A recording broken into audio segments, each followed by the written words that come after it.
Hello, Ben. Hello, Ben. Do we have you?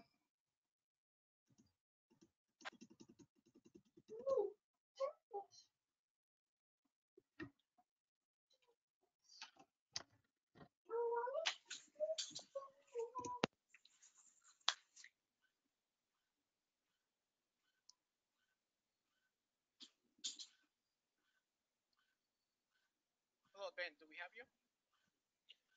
Yeah, you there? Richard, you there? All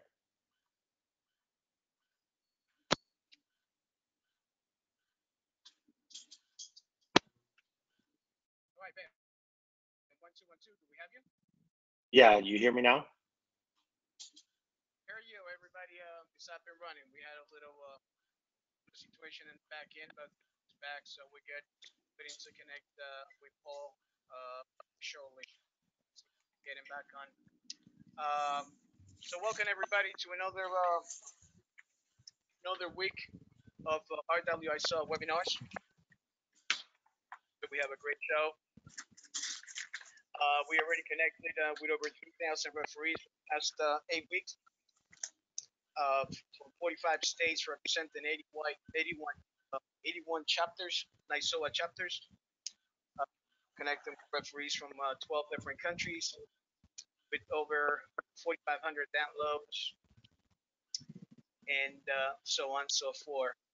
That's our website for those of you that would like to get more information about who we are.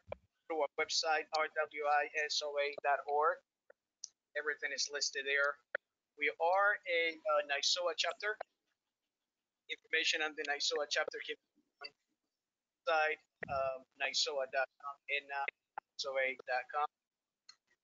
We are able to connect with all of you guys today. We have over 600 registered referees. Let's see how many actually showed up. I'm assuming 400. Wasn't for the RWISOA Foundation have any of this show, so thank you to the RWISOA Foundation Fund, chapters and referees that like to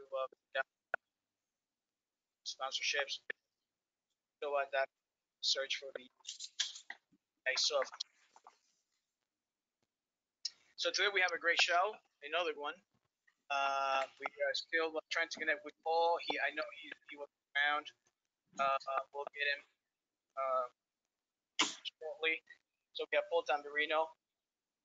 He's going to be talking to us a little bit about college soccer conferences and so on and so forth. And we have Ben Trevino with us. He's going to be my backup today.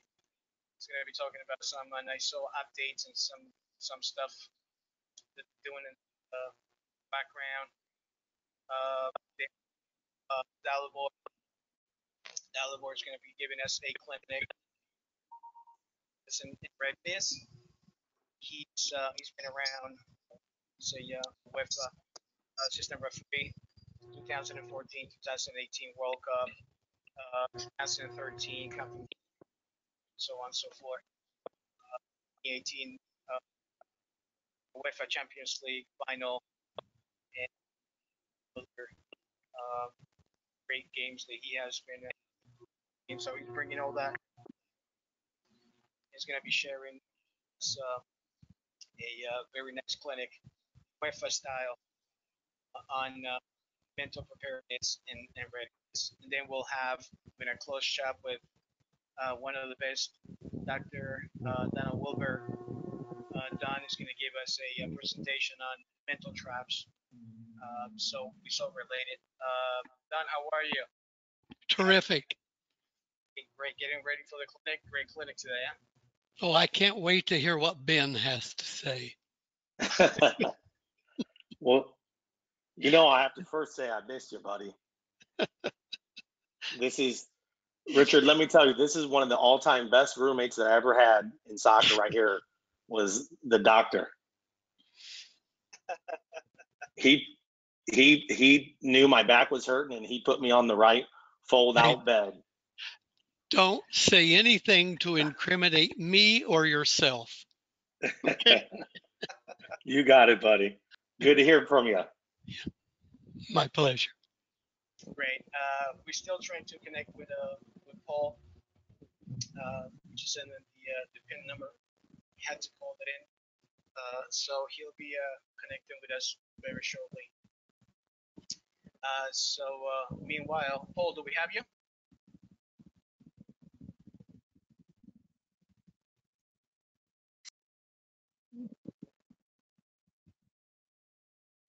Hi, Paul, do we have you? Yeah, there's Paul. So Paul Tamburino is with us, ladies and gentlemen. How are you, Paul?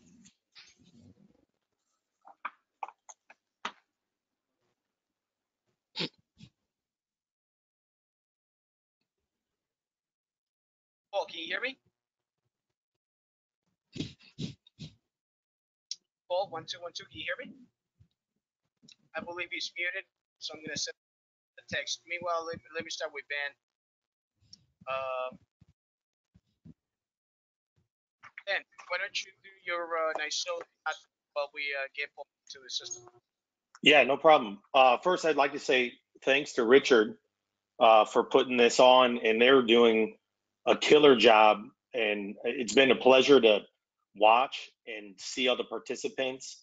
And it just really setting the bar high for every other chapter and for NYSOA, to be frankly speaking. You're doing a great job, and I just think that your organization is doing fabulous. But today was a really awesome day for NYSOA. We had Howard Webb and Tori on today, and it was just amazing. We could have just sat and listened to those two talk and analyze clips for another hour. But all that is thanks for what RWISOA is doing and the stimulus package. All that is funded by the NYSOA Fund Foundation. And just special thanks to everybody in that foundation. Has been around forever. And if it wasn't for the people in front of us that put all this together, we wouldn't have this today. You know, Don was part of that, and Dr. Ray was part of that, but it's just awesome that that's helping us in this time of need to get education out to the masses. And Richard, you're just doing a great job of that today. And if you get a chance to go back and just to review the video that we had today on YouTube live at NYSOA, the first couple minutes that Tori spoke really spoke about what we're trying to do this summer. NYSOA is with the education, and we'll have something out shortly here that's going to help continue this online education for the masses. That's going to be out here shortly. But the first couple minutes of Tori's presentation today really hit all the points that we're trying to do here in a pretty rapid fashion. So it's just pretty exciting times for us here. Also want to say that we are still putting out for NYSOA's hiring, and we're looking for a website manager. Tori mentioned that today, and a communications manager. And I jumped in NYSOA a couple years ago. It's just really awesome to see where this organization is heading with people that are helping out. And I just want to say, please get involved and help out NYSOA at a national level, help out your local chapters as much as you can, give back. That's really all I have to say. Oh, there is a possibility that we are going to have a stimulus package number 2. We've had some really good responses to everybody that's been joining in on the webinars and the guest speakers. And I think that it's something that the membership is looking to see if we can maybe extend for a couple more weeks. So that's pretty awesome. All right, great. I think we have, we love you and we want to hear you talking a whole lot, but I believe we have Paul now. So let's see if we can bring him in. Actually, we just had him and he got disconnected. So we're gonna have to listen to you a little longer. It's Oh, one of those. It's one of No, those. it's all right. It's one of those days. So why don't we talk about next week? What's going to happen next week? We have a few coaches coming in. We're going to have you come back next week at 6:30, and we're going to be talking about perceptions. With a couple of coaches and you and a couple of pro referees. We're going to play a few videos from 6:30 to 7:30, and we're going to get the coaches' side of the decision and why they behave the way they behave, and what was expected from their side, from the referees, etc. So we get both aspects of the game: the referees, the players, and the coaches, so we can all understand that we all have an important function within the game, just a little bit different, but it's still important. So as long as everybody understands what everybody's supposed to do, I think we can build better relationships out there. So if you want to talk a little bit about that, Ben, what I'll bring Paul in. Yeah, Richard and I talked a little bit during the week, and then you know, I kind of started my referee career out a little bit later, but my background is playing and coaching, and I coached Division I for 2 years in an assistant role, and there are the perceptions that we have as coaches when we used to coach, and seeing both ends of that spectrum as a high level referee and a coach at some point is you get to appreciate and kind of understand the mentality of some of the coaches. And we had a situation here locally last year where a decision actually at the end of the season impacted the number 1 and number 2 team in the conference at the end of the conference regular season, and a game had to be replayed before the conference tournament, and actually both of the number 1 and number 2 teams actually had to play an extra game, which with the student athletes in 5 days they had to compete in 3 different events, and one of them was a makeup game for something that was protested and upheld. And you know, as we do this, we all do it because we care about it, but to understand the impacts that this has for student athletes and coaches and their livelihoods. It just, you know, and as we talked about this, we had this clip that came up, and I'm fortunate enough to have a pretty good relationship with the NAI coach that this happened to. And actually, Tyler Brock, he's the chair of the NAIA Men's Coaches Committee. And we had a really long discussion about the impact that had at the end of his season with his players, and how that actually affected both the first and the second place team in their conference tournament. And sometimes as officials, we don't get to see the entire movie. We get to see the part of the movie that we're involved in. But when you live and breathe the soccer game with other players and coaches, you get to appreciate some of the stuff that they go through. And I think next week, having a couple coaches kind of go through some clips just will help us get that mind frame of understanding where they go sometimes. Yeah, no, definitely. Can you guys hear me right now? Can you hear me good? Yeah. All right. Yeah, apparently Paul is having problems with his laptop. He had told me that a couple of days ago, and he was trying to log in with the phone, but the connection, the internet connection with the phone is not working right where he's located, and so he is apologizing, and he would like to reschedule for next week. He'll definitely come in next week and give us a full hour presentation. So Hey, I know how it feels with technology, buddy. We're all kind of thrown in this technology age right now. You know what it is? So many people doing this that the internet companies are going crazy. They're just using so much bandwidth. It's just crazy. So why don't we go into the video? You have the video there available? Why Yeah. don't you open the video, and Paul's still trying to log in, by the way, but he really wants to come back next week because he really wants to talk to everybody and say hi to everybody. And I'm sure everybody wants to say hi to him as well and find out more what's going on with ECSR and all those clinics, those wonderful clinics that they put together with RWISOA partnership and all this stuff. Do you want to? Do I need to share my screen with you? Yeah, if you got it, I'm gonna make you a presenter, and you'll be able to take care of that. And I'll try. While you're doing that, I'll work on the back end. As Okay. referees, we always need to have a backup plan. Oh, I learned that the hard way, man. You always I don't have to know. have a backup plan. I don't know.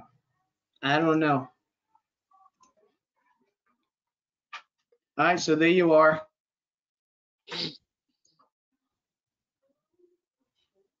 I believe I gave you access.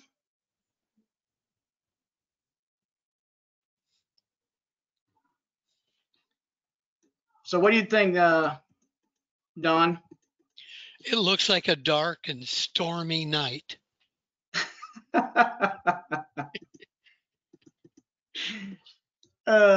of those days. What are you gonna do? It is what it is. Ben, do you have it?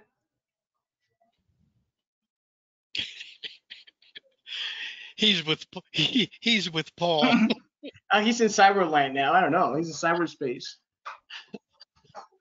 We seen a widescreen now. I guess he's sharing something now.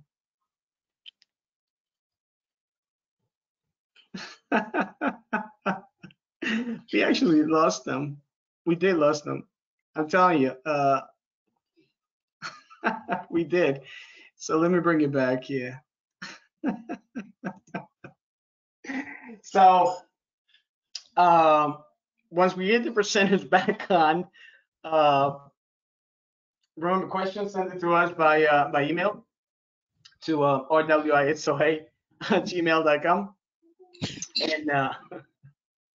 And also you can post your questions using the webinar. Let's see. You can use the webinar's question section there. All right. So right now, Ben, he's self-muted. So once we get him back, we'll take care of that. And so what we're doing is we're gonna play something from Paul, just to make him laugh a little bit. He was the referee on the 2000 MLS Cup. Remember that, Don? Yes. That was a great game. That was a tough game. That was Chicago, Kansas. At least people get to see Paul. They weren't able to listen to him, at least they can see him. He's the short guy in yellow.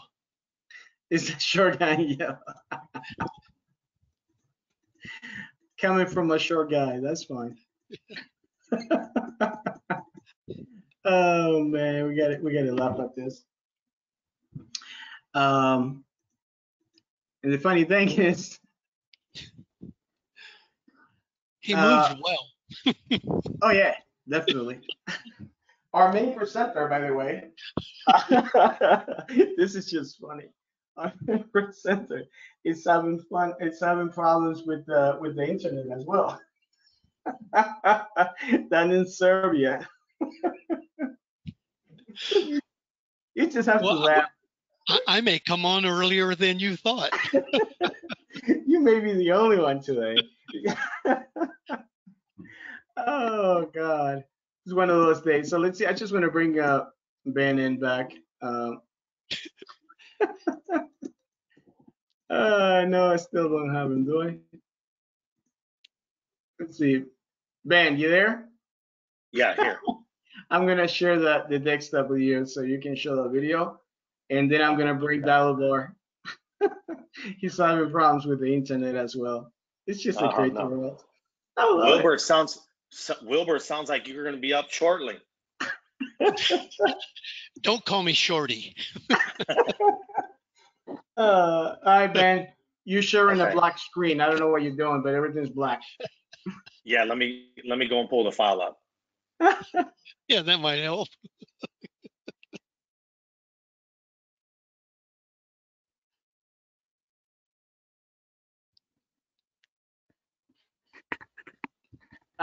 Don, you can sing if you want. Oh no. Uh, I'm going to Uh, disconnect. I'm going to disconnect my computer so I have computer problems. Yeah. Yeah, Please, You know no what? singing from Don Wilbur. Tom, I just gave you the mic so you can I put saw some that, order Rich. here. Thank you. Uncle Okay. Don, how you doing? Hey, long time no hear. I know. I still remember your voice though. How's North Carolina? See, I know who it is, Tom. North Carolina was sunny till a few minutes ago, and it started a clap of thunder. So we're supposed to have a thunder shower this evening. Well, that's probably why we're having all this audio visual. Oh no, that doesn't affect New York. New York's got their own problems. No, we got our own problems. Forget it. Yeah, Richard, it won't let me show the video. When I pull up my File Explorer, it shows it, but it won't let me highlight it. It's all right. It's going on 1 o'clock with our friend, 1 a.m. Okay. It's going on very well today, I tell you that. So Don, how you been, buddy? Out of jail, safe, healthy, got a haircut. I'm waiting to get a haircut. I did it. I did it Tuesday for morning. this presentation. All right. I got the video here. Oh, there you go. I got the video here. So this is pretty interesting if everybody pay attention. So- until we can. Go ahead. So yeah, first place versus second place in the conference. Second to last game of the regular season.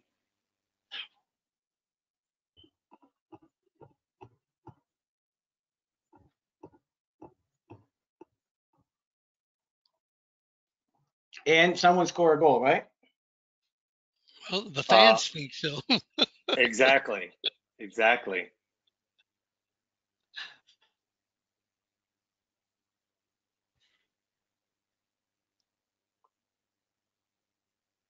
And Don, just to let you know, my grandma lives right around the corner from this field.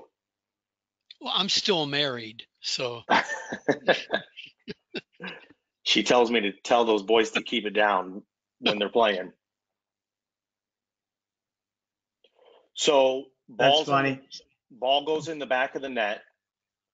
Referee turns, makes eye contact with AR1. AR1 is frozen. And then referee walks over to AR1 to have a conversation. That's where we are right now.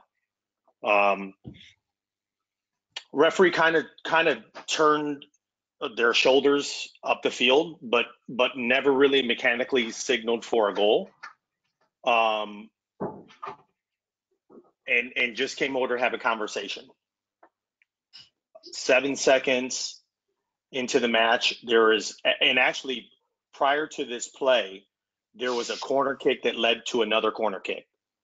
So you could have said that, we would have been at that end for maybe 30 seconds on the clock, maybe, so there was 2 corner kicks that had taken place in the last 30 seconds at the same end. And this goes through, you can speed up through this if you'd like, or it's going to start here in a second. So they kind of have a conversation.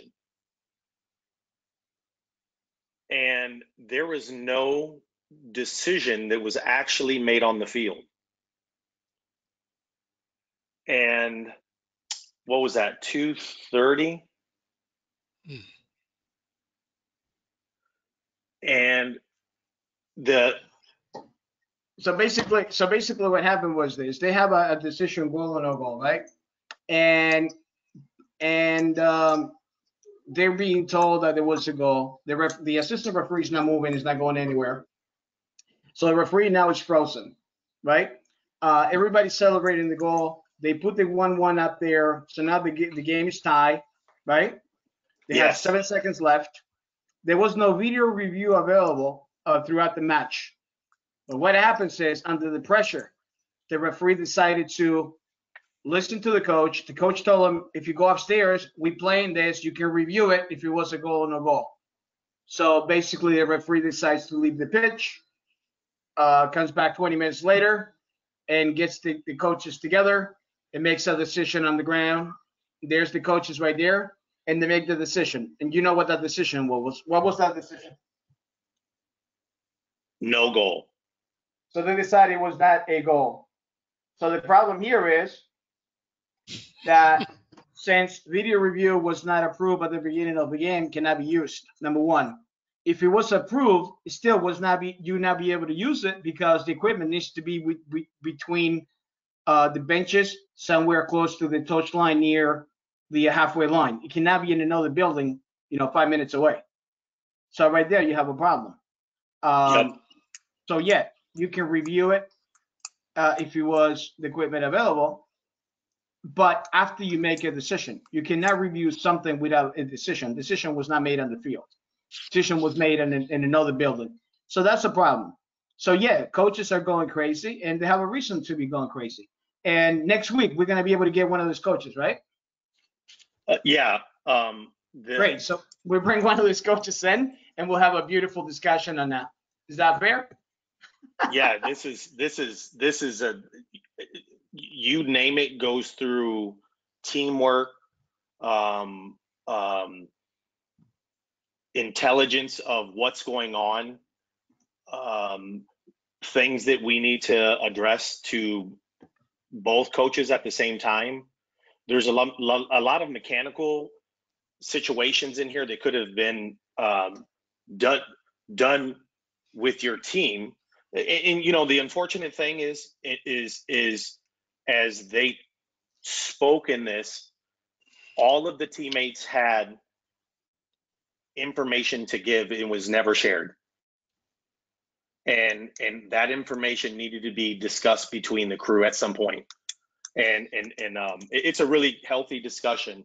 And and as the coach, when he sent me this clip, he's like, man, I would just like this to be a learning experience for my players, for Right. the other coaches, staff, and for the referees. And we've all been in situations, I have many clips of myself in less desirable situations, but we have to learn from these situations, and we have to understand the impact that it has for people that their jobs are sometimes decided on a win or a loss that season. Yep. It was very hard for the players, actually. Can you imagine that? I mean, they had to replay the game, and that had consequences after that, and it's a problem. So next week at 6:30, we'll have one of the coaches, right? The coach from the University of Northwestern Ohio, who happened to be the NAIA soccer coaches president, and we're gonna have a couple of guest speakers, all the coaches and referees. We're also going to have a local coach, a New York coach, a good friend of mine, Alfio. He's a junior college coach, to give their side of their coaching view. Put it that way. Let's remember, we have different levels of refereeing under the college umbrella. So the level of acceptance is completely different from a Division I all the way down to a NAIA or junior college team. So it's important to understand that, and we're going to build a nice clinic based on perception from everybody else's side. So great, thank you, Ben. And we have Dalibor. Dalibor, how are you? Hi, hello, Richard. How are you? Finally, yeah, we got you. So next week We also gonna have some NYSOA news. It's gonna be Dan, another NYSOA Executive Council member, and then we're gonna have a clinic on the handball or handling by Mark Gann, CONCACAF manager of refereeing. So remember, May is Huntington's Disease Awareness Month, right? So go to OSI and buy those beautiful wristbands and wear. You have to wear them 12 months out of the year, not just May. All right. And tomorrow when we do our Facebook Live, we'll give away some more. By the way, we need to get more information on who to mail this stuff to. A lot of winners we don't have information from. So if you're listening now, please email us your information, and so we can get those to you. Tomorrow the replay is going to be at 3 p.m. All right. So if you're not presenting, I'm asking everybody to keep those mics off so we don't get people to disturb our presenter. So remember, questions, email us at rwiso@gmail.com or use the questions section on the webinar. So that was Ben earlier. Thank you, Ben. And here is Dalibor. And I just put down FIFA World Cup assistant referee, but you have many, many titles and you've been around the world so many times. So I'm going to give you the mic now and give us a little introduction on your games and before you go into your clinic, if you don't mind, before we lose you. Go ahead. Thank you, Richard. Good evening to everyone. Actually, in the Serbia, it's good morning, but never mind. We respect the New York time, and good morning, good evening to everyone. I am, as Richard said, Dalibor Djurdjevic from Serbia, FIFA assistant referee since 2010. I refereed 2 World Cups in Brazil and Russia, also the World Cup under 20 in Turkey 2013, I think so. Final of the Super Cup 2016, also the European Championship 2016 in French. Final game Champions League 2018. Final game Confederation Cup 2017. World Cup 2018, and etc. etc. Richard, do you hear me? Eh? Yeah, we hear you loud and clear. Yes. Yeah, I do you think have so. Your friend? Do you have your friend there? What's his name so I can give him the mic? Yeah, I don't know exactly who joined us, but I spoke today with some friends. First of all, you really, I really appreciated your invitation to be a part of you in this amazing webinar. I followed almost all presentation over the past weekend, and they were really at the top level. I hope so to be at least similar at that level. I tried.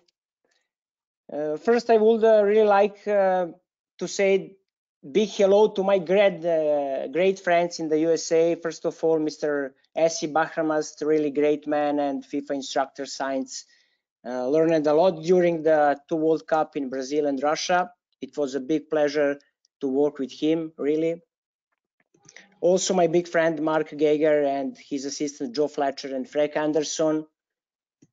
There was one amazing team in the World Cup in Russia, also in Brazil 2014. My great friend Jay Marufo and his great assistant Corey Rockwell. My teammate also from some game in Saudi Arabia, Alan Kelly and Robert Sibiga. And if I forget somebody, please forgive me, because of course big hugs with Big Howard Webb, who really did a great job for the USA refereeing improvement last 2 or 3 years, I think so.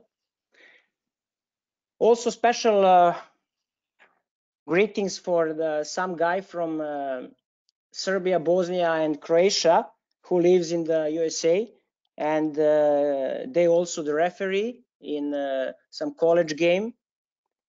And I know that they follow this webinar for sure, because they send some message for me. What's his name? I think so that Tarik Veledar is here, maybe, I don't know, I'm not sure, but for sure that my friend from Serbia, Nikola Mijatovic, is here, and Miloš Vučković also from New York. He is the referee in your confederation. And if I have some problem with some question, maybe if I don't understand your quickly English, maybe they can help me. Eh? Don can help you with that. Don't worry about it. Yeah, thank you. Thank you. He speaks very soft. Yeah. So we're gonna give you. You have your presentation ready, Yeah. Dalibor? Yeah, I have. Okay, I'm gonna give you access to your desktop now. All right, so Yeah. you can share your presentation, and we all wait in here to hear from you. Let me make you a presenter right now.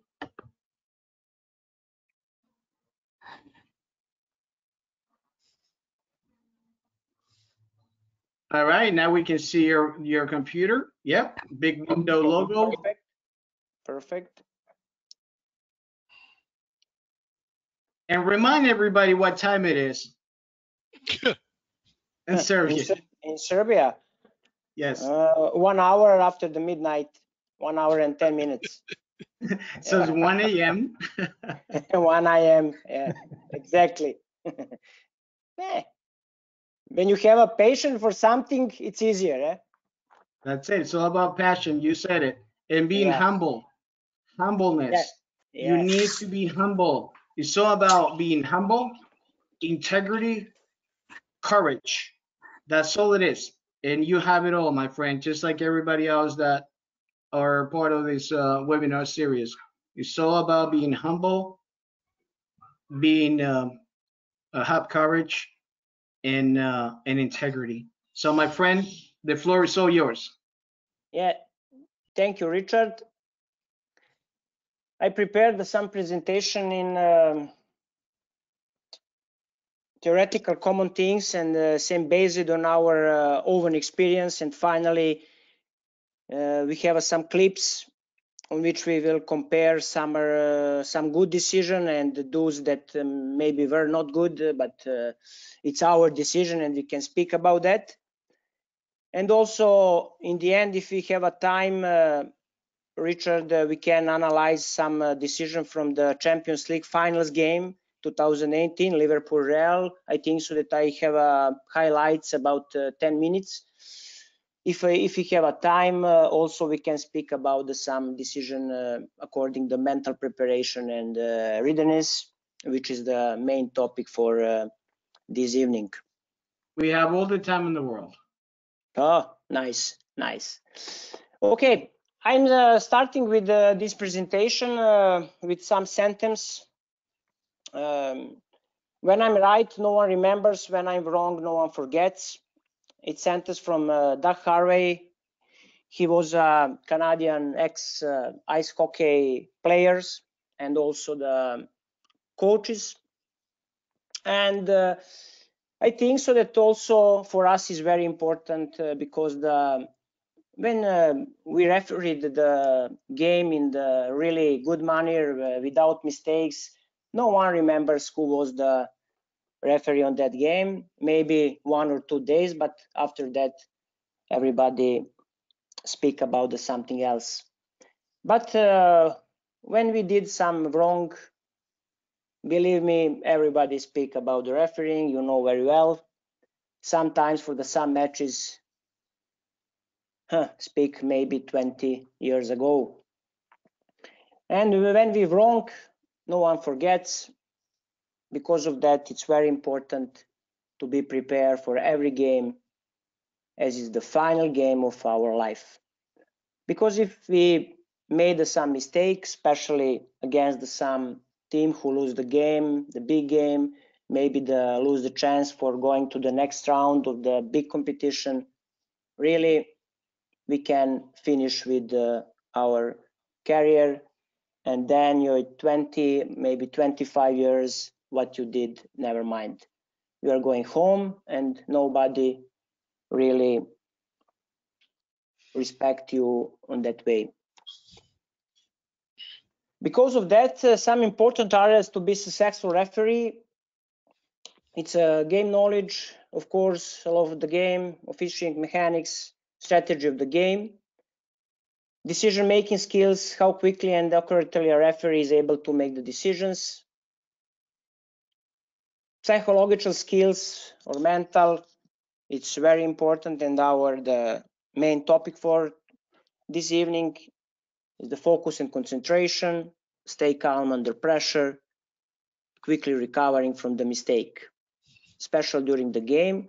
This is, I think, so maybe is the most important in the mental skills, to be able to quickly recovering from the mistake. Because if we made some mistake, or we thinking about that during the some decision, and particularly in the beginning of the game, we really need to be able to solve that and continue with the game, because the next decision is coming for sure, and we are only one in the pitch who have a responsibility to make the next decision.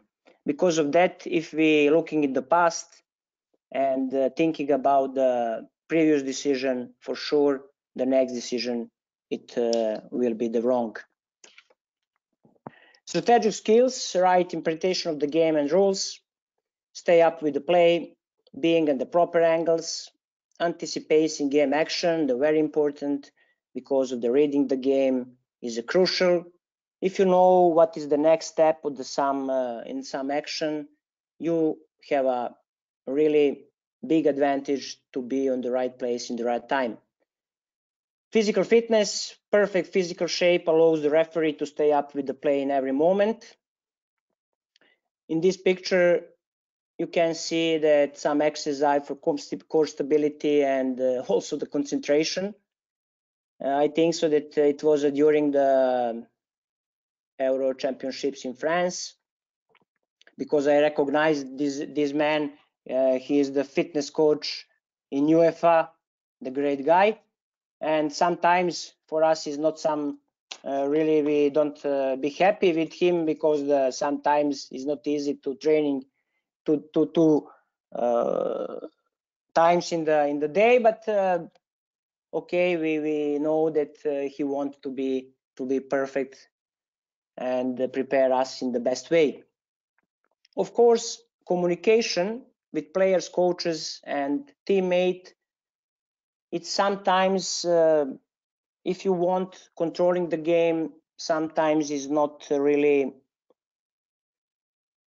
enough to show only the yellow card or a red card.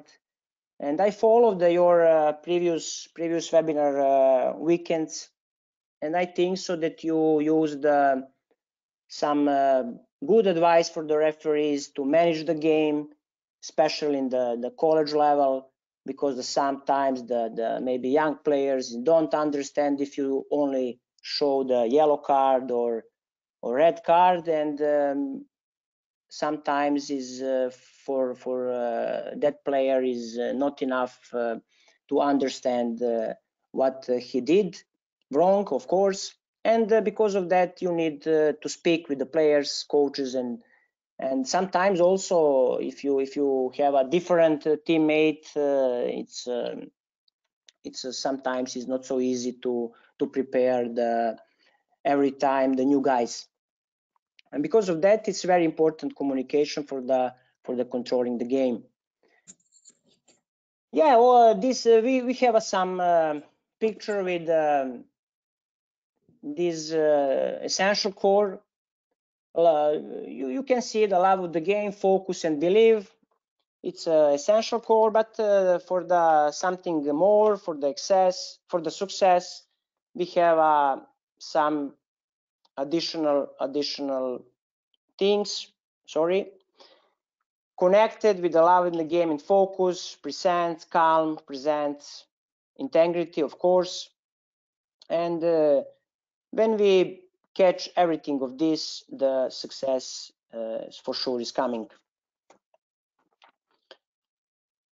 And you know that everybody can blow the whistle, and of the beginning of the career, everybody wants to be a top referees, but sometimes is really only to catch the top level for the maybe the small number of the referees in the world. And what is that makes the difference between the referees and the top referees? I think so that winners then are the ones who can overcome the mental pressure of the game. In this picture is you know, this guy for sure with this serious, very serious face, and yeah, we follow him. We follow him in this game for the preparation, and because of that, this picture is really very looks very serious. Yeah, it's amazing. Jane Marufo. It was a game Belgium and Brazil in the World Cup in Russia. I think so. It was a quarterfinal. In that moment, I think so. It was a very important game because for everybody it was a final before the final.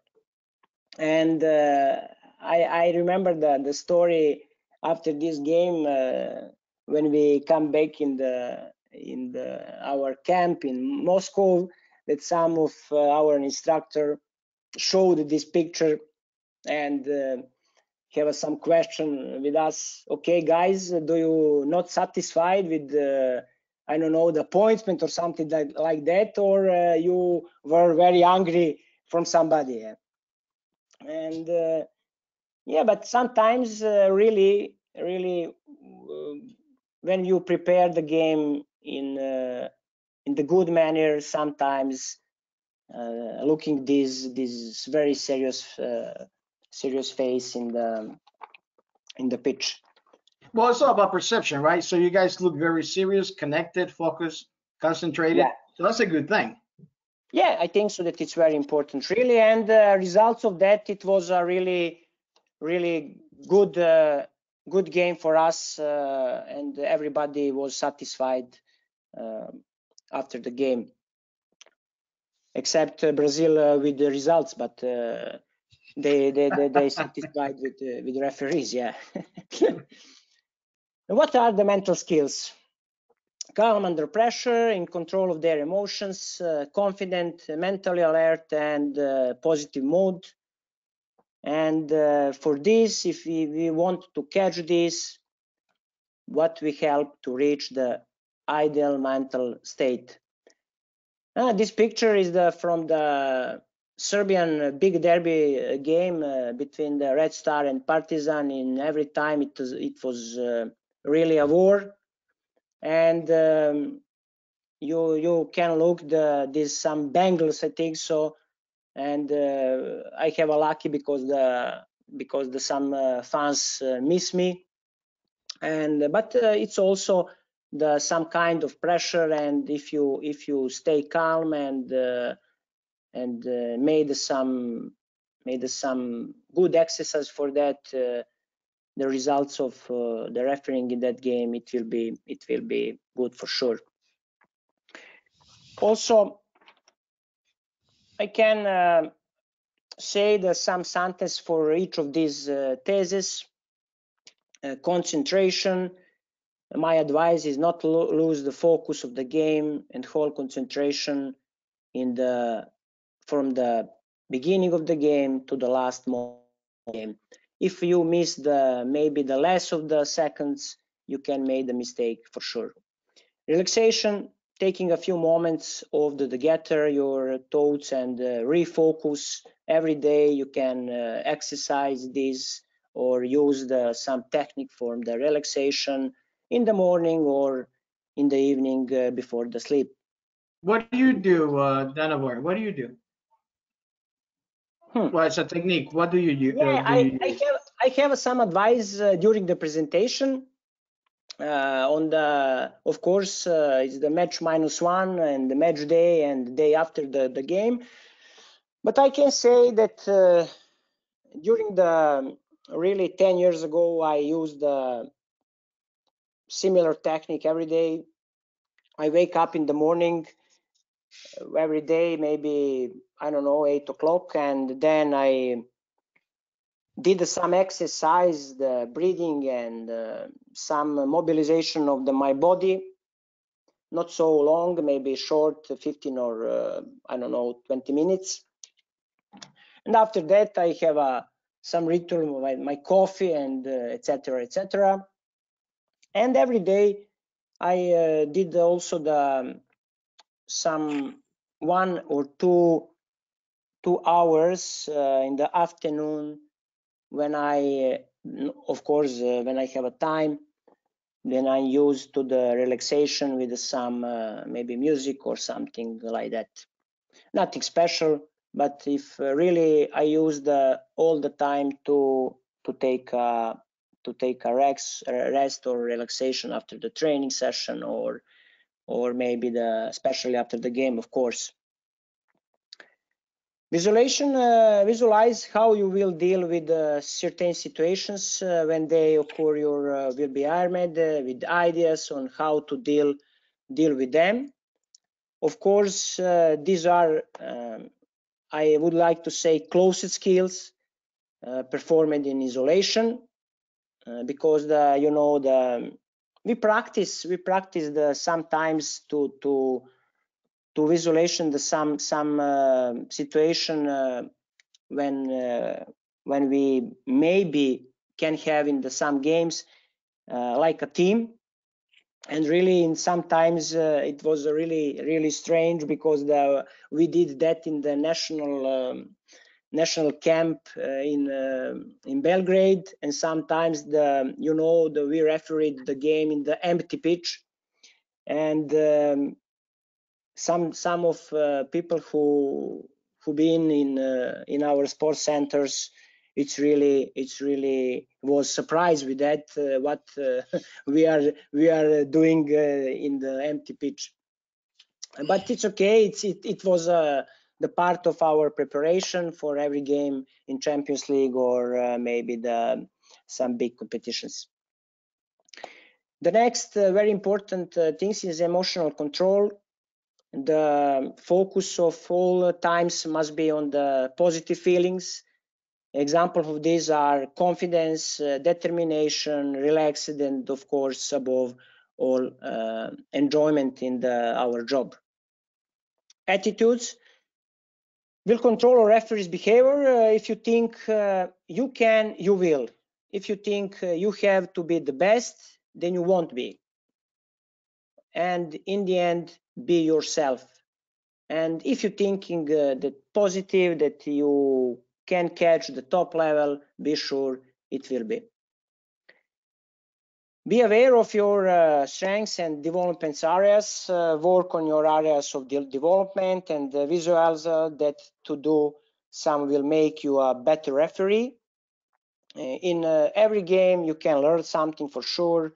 From every mistake, you can learn. We have to learn to the end of the career, because sometimes we start thinking after the big games, and maybe when we catch everything in the refereeing, that maybe we know everything. But believe me, the next game, never mind, maybe it's a game from the young category. If you don't give the 101%, the mistake waiting you for sure. Affirmation. It is good to have affirmations that deflect the pressure. And the big Muhammad Ali said, I'm the greatest. He said this because he believed it. But this may not be usual statements from the referees, because if you go to the pitch with that, maybe sometimes you have a problem with some experienced players, some key player or something like that.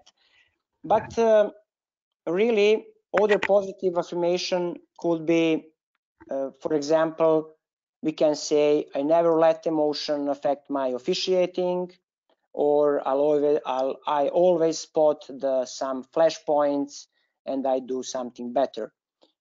These are positive, and these can you give the confidence for sure to be better on the pitch. Richard, if you have some questions on some of the who join us, you can stop in any time. Yeah, no problem. Yeah, I will stop you. Don't worry about it. thank you. I can continue. Yeah. Go ahead. Concentration and attentional problems. For us is the most important that most officials recognize that they have difficulties concentrating for the duration of a performance or a specific times. And because of that, we will have some clips about that, our decision in the first minute of the game. In one game, we made the good decision, but in another one, maybe it's not good, but maybe it's not the right decision in the right time. And because of that, sometimes you have to learn what is the problem with the concentration during the game.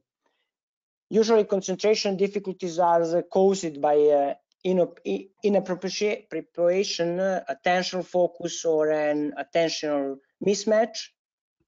Rather than focusing and appropriate cause, officials become distracted by thoughts, other events, and emotions. This distraction can be both international and external in nature. We have some example from the international distractors, and in the picture, the clear message: stop looking in the review mirror, because we need the looking forward for sure, but sometimes if we look in the mirror, only maybe look the sum or take the some learning point from our past. Because of that, for us is can be the some distractors living in the past, worrying about the future, self-talk.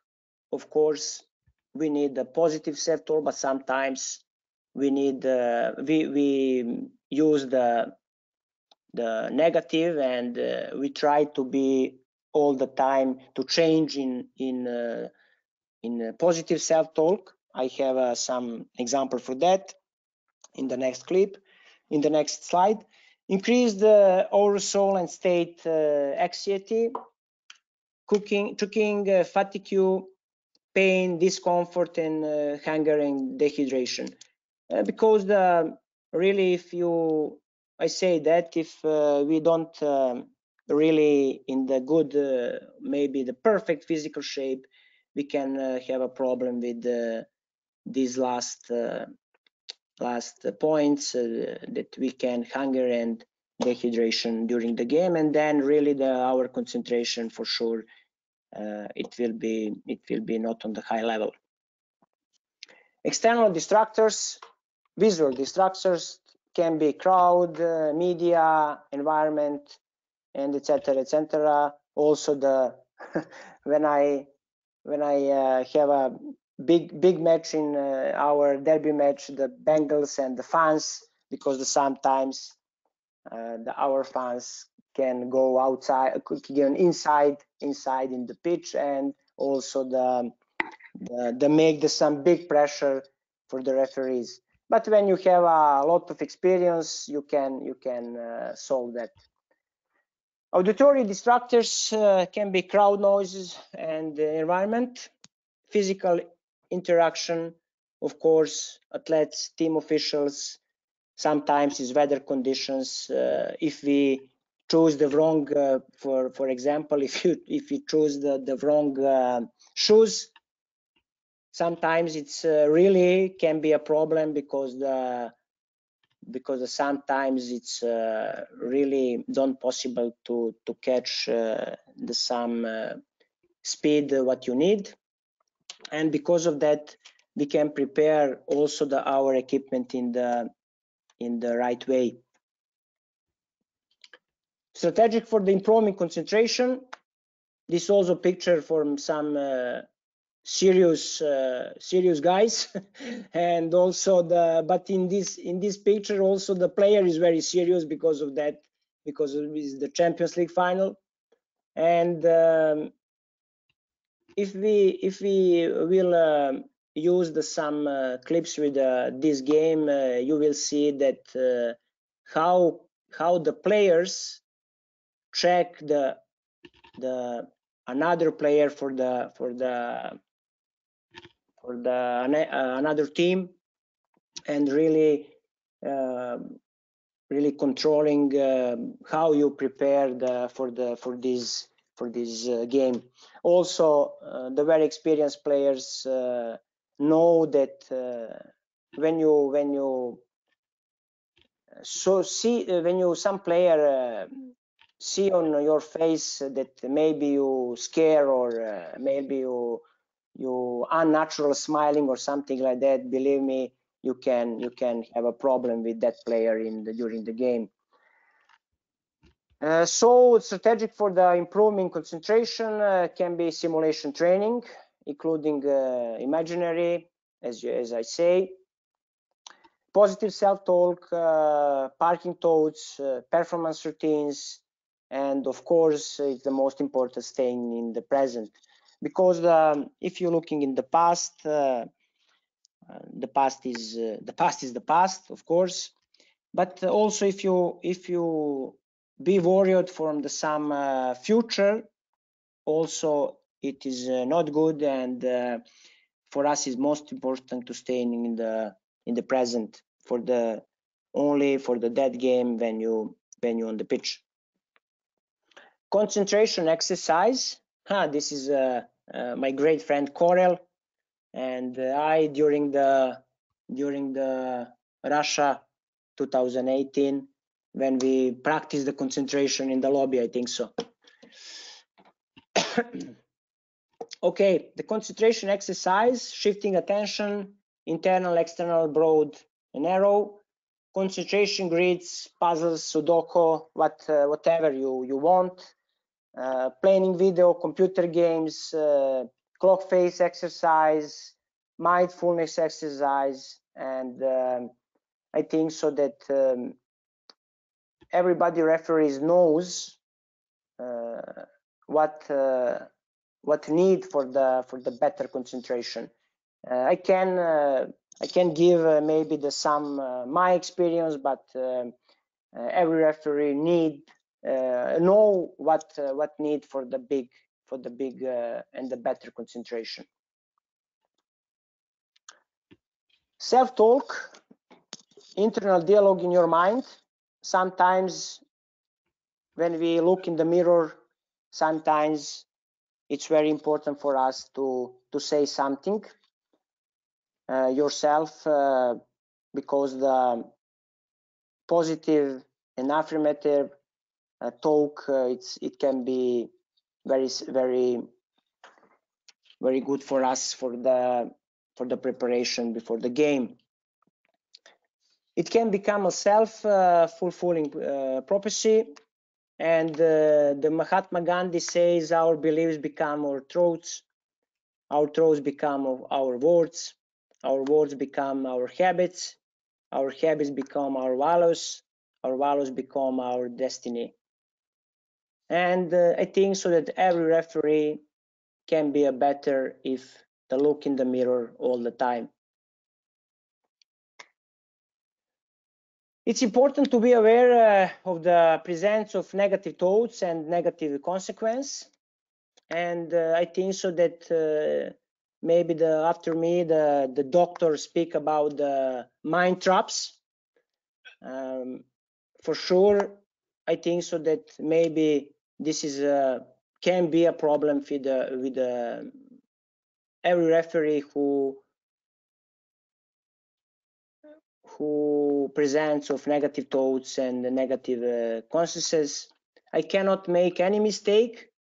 This is an important game. This decision was stupid. No, I think so that we never made the stupid mistake. Every the mistake is coming because of something. Sometimes maybe we not prepared in the good way. Sometimes miss the concentration. Sometimes I don't know, happen something, and it's very important to learn the lesson from every mistake. What if I make a bad decision? How could I do this? What will others say about this? How will the observer evaluate me?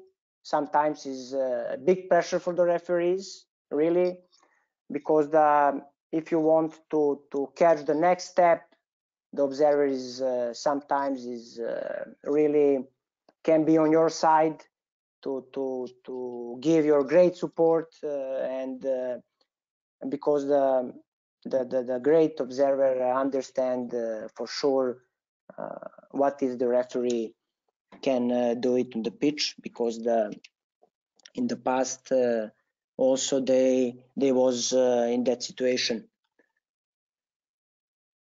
Also some question very often from the referees, I will get nominated for the next game. Of course, if we did the good game, for sure we go next in the next game, but sometimes if you made the mistake, it's a normal to stay at home, maybe to learn some points of that. The most common triggers for negative thinking: missing a call, doubtful decision, listening to a coach and players complaining, listening to the crowd, losing your concentration, bad teamwork between the co-officials. Sometimes is really possible to happen that, because especially if you don't have a same teammate in every game. Forgetting a rule, I think so it's not acceptable, but sometimes it's happened, especially in the new days when we change a lot in the game. Forgetting the mechanics and the positioning, sometimes we can lose the concentration where we can catch the right positioning in the some action. Also the fatigue and tiredness, if we miss some I don't know, physical skills and some preparation for that, we can have a problem with tiredness, especially when the game is really on the high level. Some triggers that can redirect you into the positive self-talk. When you find the can words and phrases: relax, calm down, focus, pay attention, move, control, wait, be patient, be ready, etc., etc. And we have also the signals like in the traffic: red signal, stop sign, green light, and blue arrow. I think so that every referee want to have in this mind, because if you can recognize the red light, you have to stop some action in your refereeing during the game. And I think so that this is key points of the mental preparation when you changing negative into the negative self-talk into the positive self-talk. Who have a possibility for that, I think so that can catch a top level for sure. For example, we can compare some sentence that was a terrible call and it's a negative self-talk, but positive self-talk, it can happen to anyone. But of course, it not can happen in every game, because if you have a mistake in every game, for sure something you did wrong. I will mess up with the mechanics. Positive self-talk, it will be search for the best position to see the action. I think so that in this situation, the crucial, the reading the game. The negative self-talk, I cannot make any mistake. In a positive, I am prepared to do my best. Because if you prepare every game as in the final game of your life, for sure it will be the really great game with a great decision, and in the end everybody will be happy with your performance. If I do mistake, everyone will think that I'm a bad referee, for sure. But if you want to positive thinking about that, you can say I'm not in control of others. I'm in control of my performance and will concentrate on that. Negative, I hate when I feel that he starts to provoke me. But if you really can solve that, then is the time to go maybe in the cinema to watch some game, not refereeing the game, for sure. Yeah, if you can stay calm under the pressure and from some provocation with the referee or maybe the coach, or no referee, players and coach, fans, really maybe you can start to thinking to maybe do it with some another job. Because of that, keep calm, take a deep breath and regain control. Also, the negative self-talk, it can be, I can't make any mistake last 2 minutes, but for sure we will see on some clips that then really it's possible to make the mistake in the last minutes, for sure. And the positive self-talk, it will be last 2 minutes I will keep my concentration at the highest level. I think so that's very important, because some game really can decide in the last second, no last 2 minutes. Negative, I will never be a top referee. If you're thinking in this way, really also maybe you have a problem with your confidence or something like that. Because of that, you must to change in a positive self-talk. I can make it if I set my goals properly, step by step, and continue to work hard. If you do this, for sure you have a chance to catch the top level. And at least nothing is happening at my zone when we'll make a call. But sometimes if you're thinking in that way, also something can happen. Because of that, is the better to say wait, be patient, follow the action, focus on my area of responsibility. Yeah, do you have a question or no? Maybe you can, maybe you don't understand me. No, perfectly. We're just letting you talk. We're gonna ask you questions when you're done. Yeah, We won't interrupt you. Go ahead. Thank you. I a little bit joke. Maybe you don't understand, and because of that you don't have a question. Yeah. Exactly. Yeah. Pre-game preparation. Okay, the quick questions. What is my role as a referee? Warm up mentally, optimize your RWISOA level, rules, knowledge and interpretation, game characteristic, crew characteristics, RSL control also, and focus on the performance, not to the outcome. 90% of performance is good preparation, but you know this sentence, but expect unexpected, because every game is the different. Every game can happen something that what you not have maybe in your life, and for sure because of that you can expect something unexpected, and you be prepared for that in your next game. Pre-game conference, agreement, criteria, game management, what to do, specific situation, keywords, affirmative states, team characteristic, analyze players, coach, tape of play. Also we did the special analyze during the big competition with the offset tactics for the assistant referees. Also we analyzed the players personality and etc etc. What is the most important to know everything what you need for the some player and some coaches also.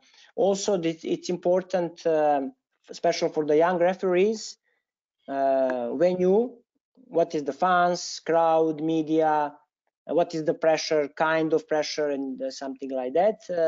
For the experienced referee is the really normal, and it's not so important for the preparation, but it's good to know what is you can expect it in some stadium. Okay, self-evaluation at the end of the game as a part of a learning experience, preparation for the next game, performance, progress, and development. The video analysis is really very important because it's not easy when you analyze yourself, especially when you made the wrong decision. Sometimes you try to find some I don't know, maybe some good things in the bad decision, but I think this is the better way to be honest with you, with yourself, and find the really exactly reason what you did the mistake, because it's good for the preparation for the next game, and also it's good when you find the reason, the right reason, then you can forgive yourself for the bad decision and continue on the next step. Structure, what I did well, what I did wrong. This picture is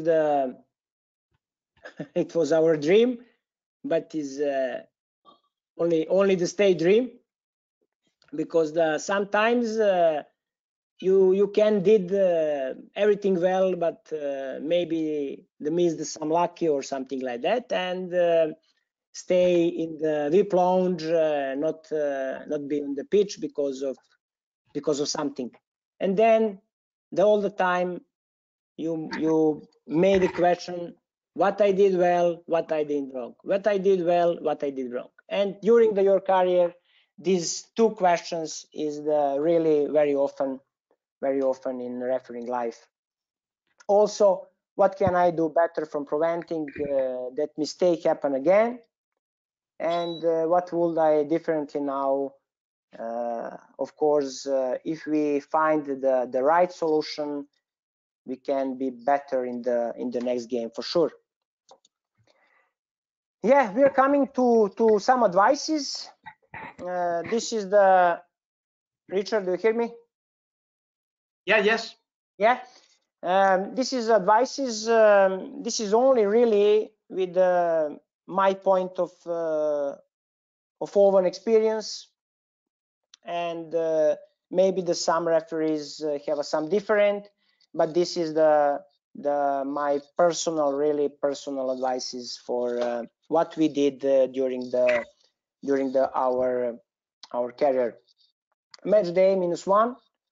During the trip, you can do the final analysis of your next game, prepare tactics, maybe check some final information about the teams, something like that.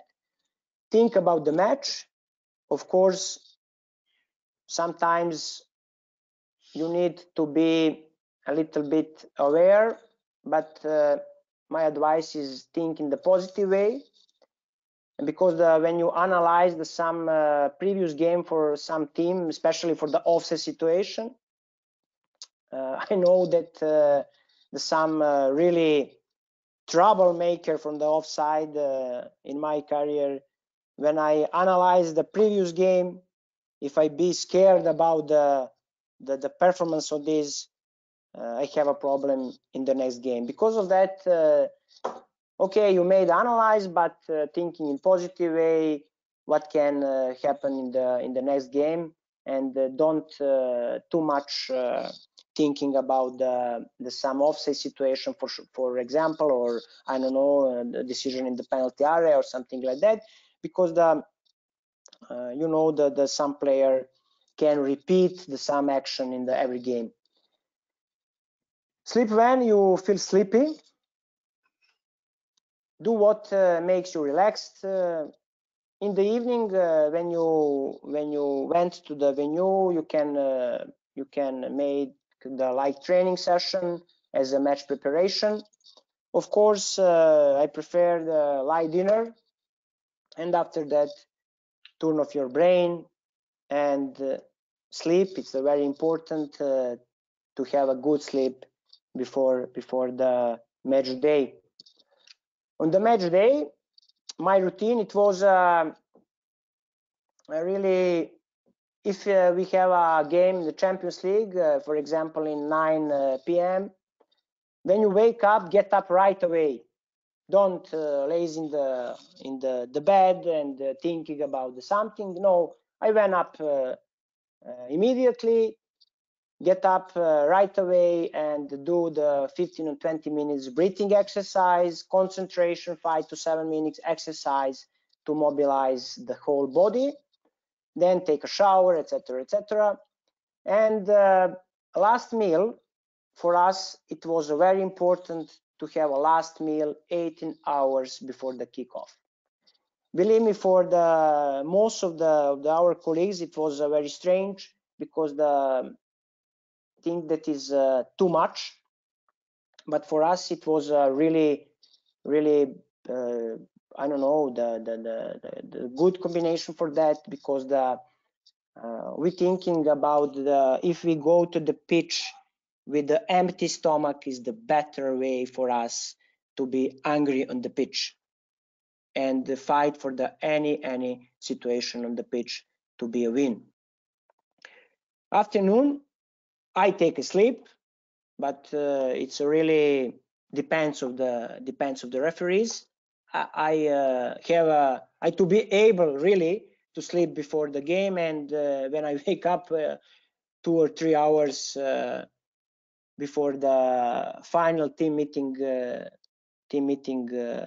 when we have in the match day, I know that that game, it will be for sure for us is very good. I used some technique for listening to music, some relaxing and something like that. Also again, I repeated the concentration exercise and put in my mind only the positive thoughts. Dalibor, question on the music. Do you change your music depending on the kind of game, or you always listen to the same music? Yeah. I have to be honest. I used really similar music, not the same, but it's a kind of relaxing music every time, and maybe the 1 hour before the I going to the final meeting for this day, before when I start to the stadium, I used some national music in Serbia, like the EAT items or something like that, because then my pressure is a little bit warm up. So you don't listen to, like, when you do a UEFA Champions League game, you don't listen to the UEFA Champions League anthem? No, I have to be honest with you. I listening, if I remember, I listening to some national music in Serbia, and before that I used some relaxing music. And but you know, the Champions League final is the one time in the life, and we are waiting 25 years for that. And I think so that really you don't have a possibility to be not perfect in that game. Sometimes it's happened, of course, but you have to be really for that game close to the perfect, because it's one of the most important events in your life for sure. Great. This is next is advice for the match day. We use the 4 hours before the kickoff. Last check equipment for sure. Looking in the mirror, talk to yourself, and last team meeting. On that, our last team meeting, you know, we used before that last team meeting, we made the analyze. For example, I did some analyze for an offset technique. I don't know, my teammate Milovan did some analyze for the players, and also we collect that information and give to the Milorad, and he selected that and present us to the last team meeting. Of course, for some motivation speech for us for the special for that game, and after that we are going to stadium, and we use these 4 sentences every time. First of all, the great sentences from Kennedy: if not us, who? If not now, when? Because if we really going to the pitch, there is nothing more important than this game. Also, we make decision by decision, and we fight for each one as if they were the last. And special for this, all the time we repeat that after 1 or 2 good decisions, don't be happy. Be happy when the game is over and everyone congratulates you. Because sometimes when we made the 1 or 2 good decision, we a little bit can be relaxed and happy with that, and then in the next moment the mistake really can coming,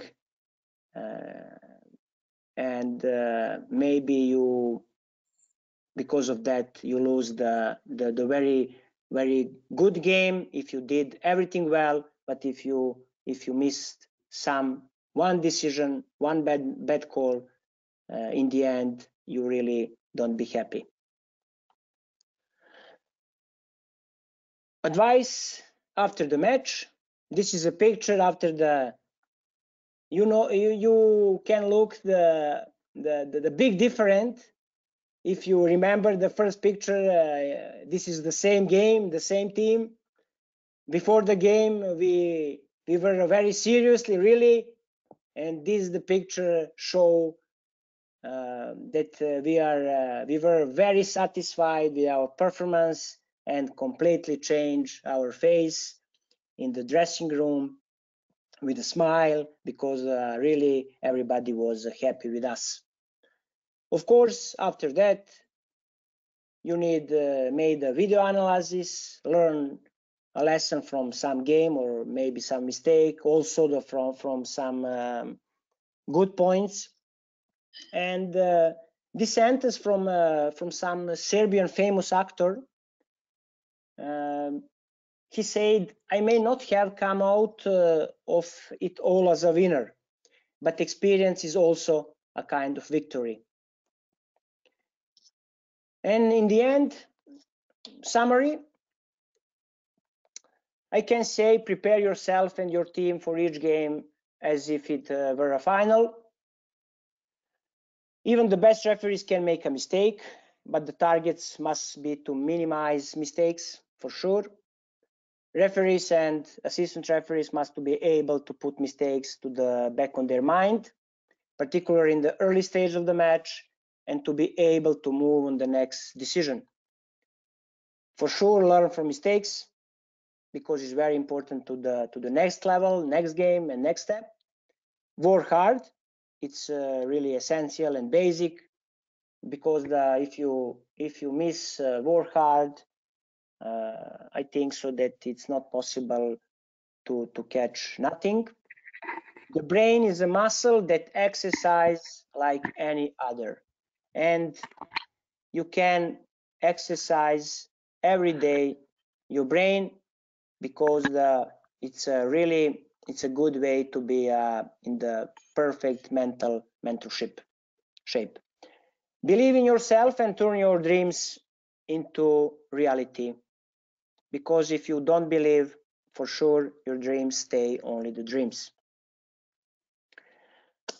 And in the end, this is my sentence and my philosophy of the refereeing and the life.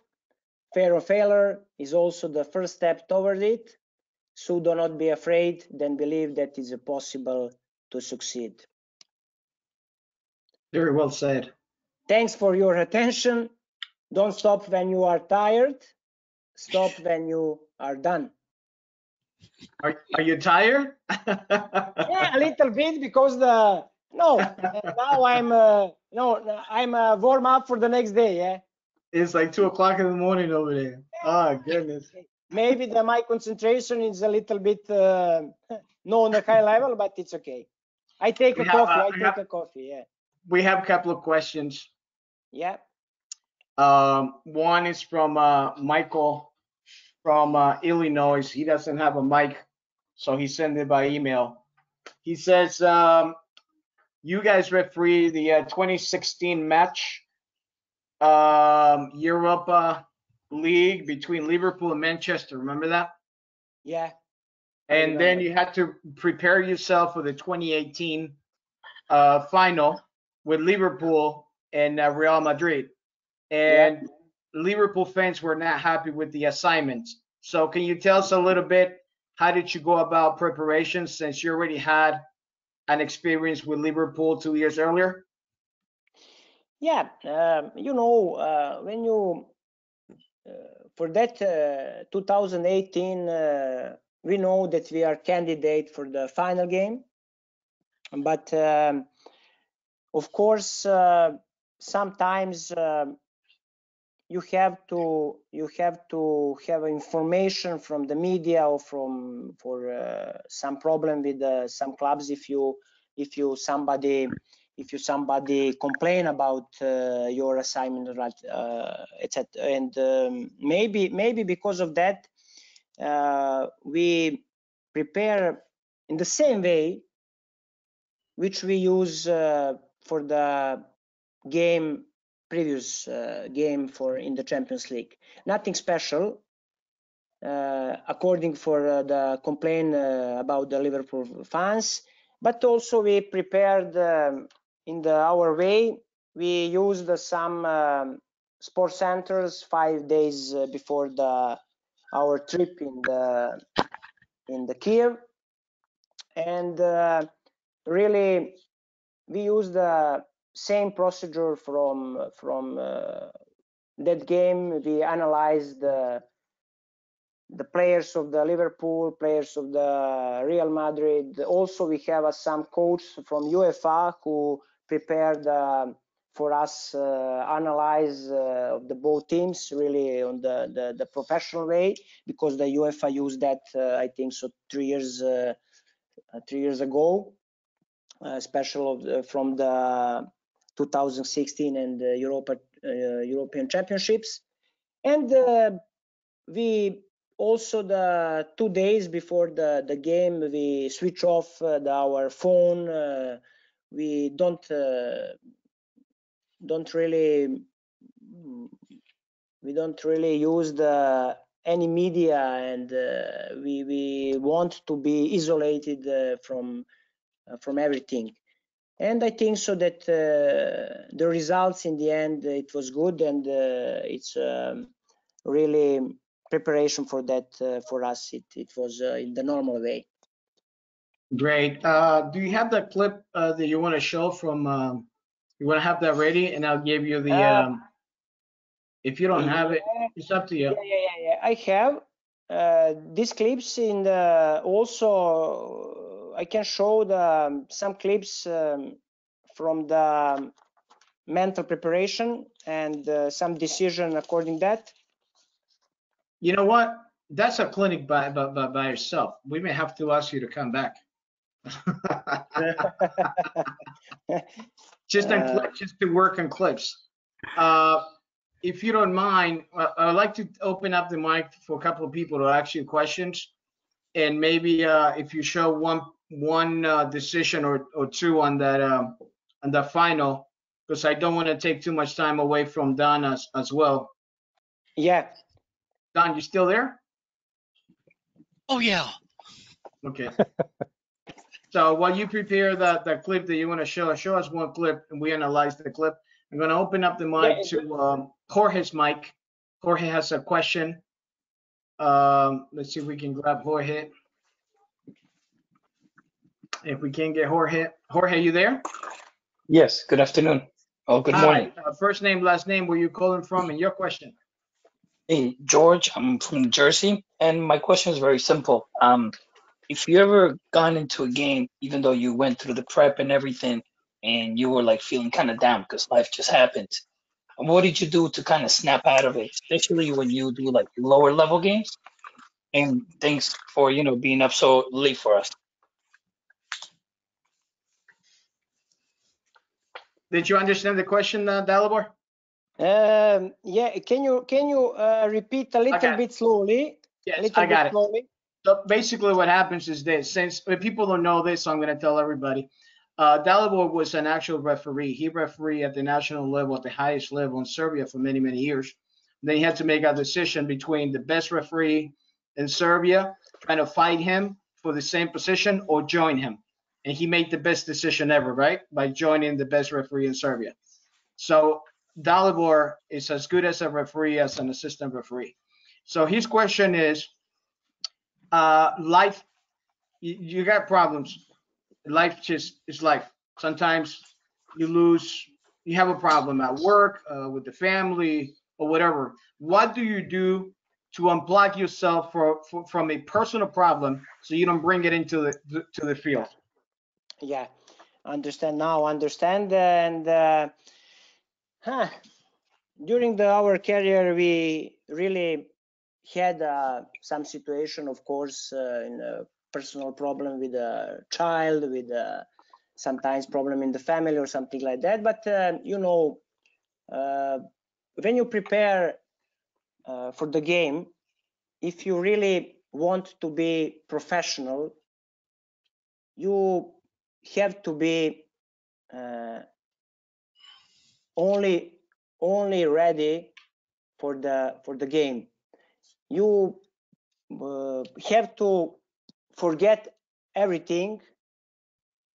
I know that sometimes is not easy, but I can say some personal problem with some my surgery, because I have only 10 days before the very serious game Barcelona Milan, and I don't know how, but I am recovery 10 days after some very seriously surgery, because I have some problem with my stomach, and then I am recovery because I want to be on that game, and it was really my wish for that. Because of that, I put in my mind, okay, I will be on that game, and I removed the pain, removed everything, and going to the pitch, and I was really good on that game. Also, if we have some problem in the family, also our wife have a duty to solve that many years, and I think so that it's crucial to have some who give you support in that situation to catch on really this hand to solve this problem, and you be ready for the game. So yeah, so basically you gotta think positive. Think positive, focus on your game, put to the side your personal life. And sometimes it's tough. I know fellow referees that lost a family member the date of the game, and they had to put their feelings to the side because they had an obligation. They were already on the field, and they did very well. But at the very end, they always broke down, and which is normal. So Yeah, I know it was Hatzigan from Romania, my very good friend. He lost, I think so, mother, and he received the information during the match day, but he wants to be on the pitch. And the refereeing is really the kind of life, and if you have a passion really and you want to be on the pitch, for sure you will be. I'm gonna give you access back to your desktop so you can show the video there, a little bit of a clip, and I have Sergio Basile who's got a question. He's gonna ask you that question just before you play that one. Sergio. Hi, good evening, everyone. Dalibor, excellent presentation. Thank you. You've covered everything that you could possibly cover on pregame and just getting ready for the game. I have a question as far as whether it's a Champions League final or World Cup final. What kind of contact do you have, or do you have meeting with the two teams that are involved? And what kind of, if so, what were expectations from referees towards the players, and vice versa from the players towards the referees? Yeah, thank you for your kindly words and your question. If when you receive the announcement for the some game, whatever, maybe the Champions League or final or something like that, we really don't have any contact with the teams, officially, of course, and unofficial. But of course, we prepare the game in the really similar way as I explained in the previous answer. And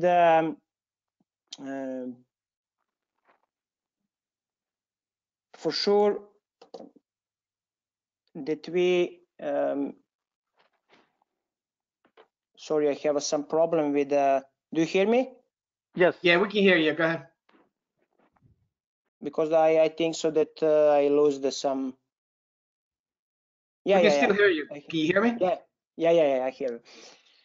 Yeah, I have give some example for sure that if you expect the some player, we prepare the game exactly in this way.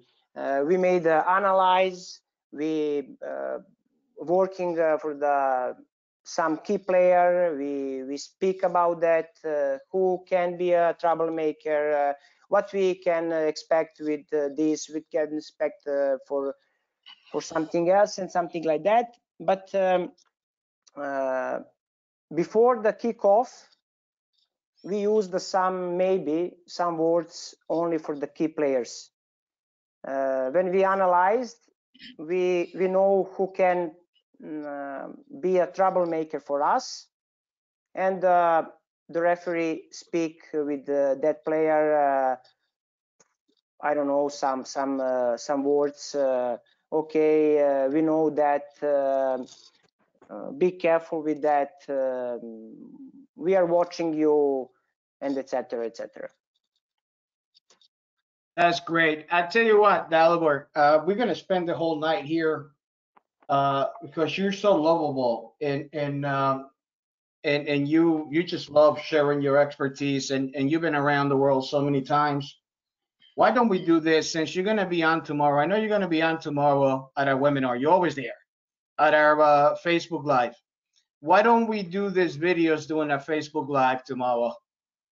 And that way we'll carry on the people that are here now, and we get the new people. Okay, of course. All right, so that way we can take one more question, and then we can bring Don in as well. Plus, it's very late. I feel so bad for you. It's what time is it now? Like 2:02. 2:17. Yeah. I want maybe to only to show the few clips from because I compared some situation in between the one game when we made the decision in the first minute, maybe in the first minute another game. But if you don't have a time, it's okay. We can bring you in for that clip. Go ahead, show us that clip. We all want to see more and more and more of you. That's why Okay. I want to have you back. I want to have you back tomorrow so you can share all that, because there's so many questions. I have so many questions, and I feel bad because they're really good questions. So we can have you, if we can have you tomorrow, that will be great. Okay. You sent me the message when I wake up, and okay, I will be on your disposal for sure. You are the man. You are the man. Thank you. Thank you. This clip showed full concentration and readiness at the first seconds or first 5 seconds in the some game of Champions League. Yeah, we're not seeing your thing right now. You don't see me yet? No, you need to share it. If you click on the sharing there.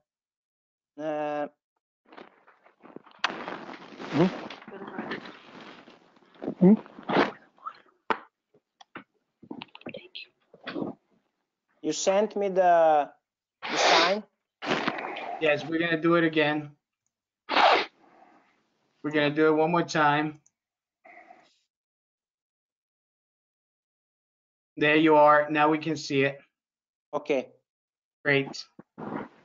Okay, this clips is the really show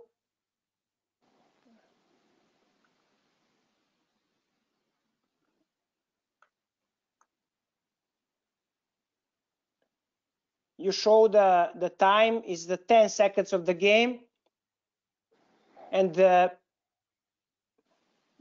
referee is ready. Also, the team is ready. Is the clear yellow card for stop promising attack, and the referee immediately show the yellow card. If we miss that, we can maybe lose the control of the game. The clips two.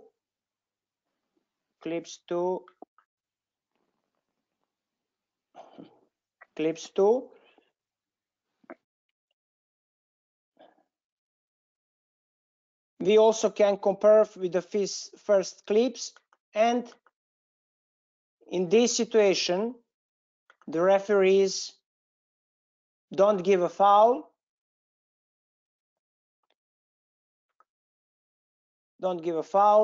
And then if we compare what has happened 5 seconds or 5 minutes after that, we have this 1, 2, and then start the confrontation between the player. If we compare these clips, we can see really what is important to recognize the first foul of the game. We speak a lot about this our tactics of refereeing for this game, because that we expect maybe the some challenging game in the beginning, but we miss the first foul, and then we have this. But according to our experience, we take control of the game for sure, and then everything it will be easy. But if you have a young referees, they can have a problem if you miss some really foul of the beginning. Also, this clip it's the beginning of the second half. and it's very interesting. The elegant assistant referee showed a clear throw-in, but nobody understands what has happened. I can repeat. That guy looks familiar. Be patient, because it's a 45 minutes start of the second half, and then the green player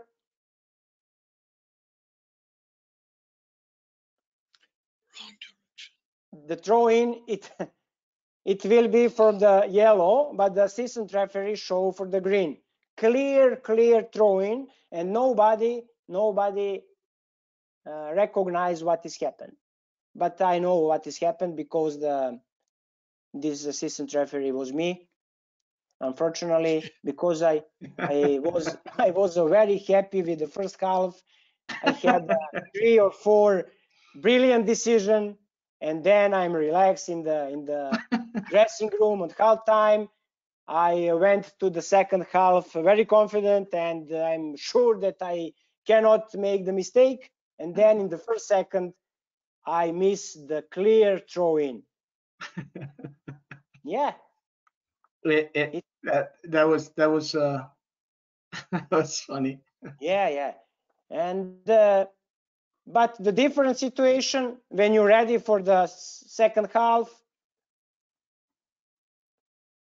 you have a clear body language, you're sure in your decision, and you made the right decision, of course. I only want to compare when you're ready for the second half, and you sometimes is not ready. Even within the same game, sometimes we lose concentration because either we're too happy or too sad. Yeah. That was a great presentation, Dalibor. Thank you very much. Okay. You are the man. Okay. You are the man. Okay, thank you, Richard. Also, we need maybe some another presentation to show some analysis from the final game, but I don't want distract the doctor. I want to say a big thank you for your invitation, and sorry if my English is not high level for your standard, but I really try to be clear and for everybody. And I want to say you that you are really did amazing work in your webinar and education for the special for the young referees in your college confederation. Dalibor, it's totally the opposite. I thank you from the bottom of my heart. You're a great friend. Thank you. It's almost 3 o'clock in the morning. You want to keep on going. Again, let's remember the 3 words, right? Humble, right? Integrity and courage. Yeah. And you have the 3 words. You're the man. And I'm gonna bother you tomorrow. I know you're gonna log in tomorrow. We're gonna show all those videos tomorrow doing the Facebook Live. So I really, really appreciate it. We'll take all those questions tomorrow. Go to sleep, my friend. Yeah. Thank you, Richard. And I wish you the same. Good evening. Yeah, good evening. And for me, it's good morning. But I wish you all the best, really, and stay safe, because I think so that this COVID-19 also it will be the finish very, very soon. Yeah, it's gonna be finished soon. You got that right. Yeah. We're gonna go back on the field. That's what we love, and the beautiful game is gonna end everything. Yeah. Thank you, Dalibor. Thank you again. Thank you. Bye to everyone, and thank you for your attention. No, thank you. Dalibor, may I say something? Go ahead. Dalibor, This is Don Wilbur, the one you called the doctor. I am.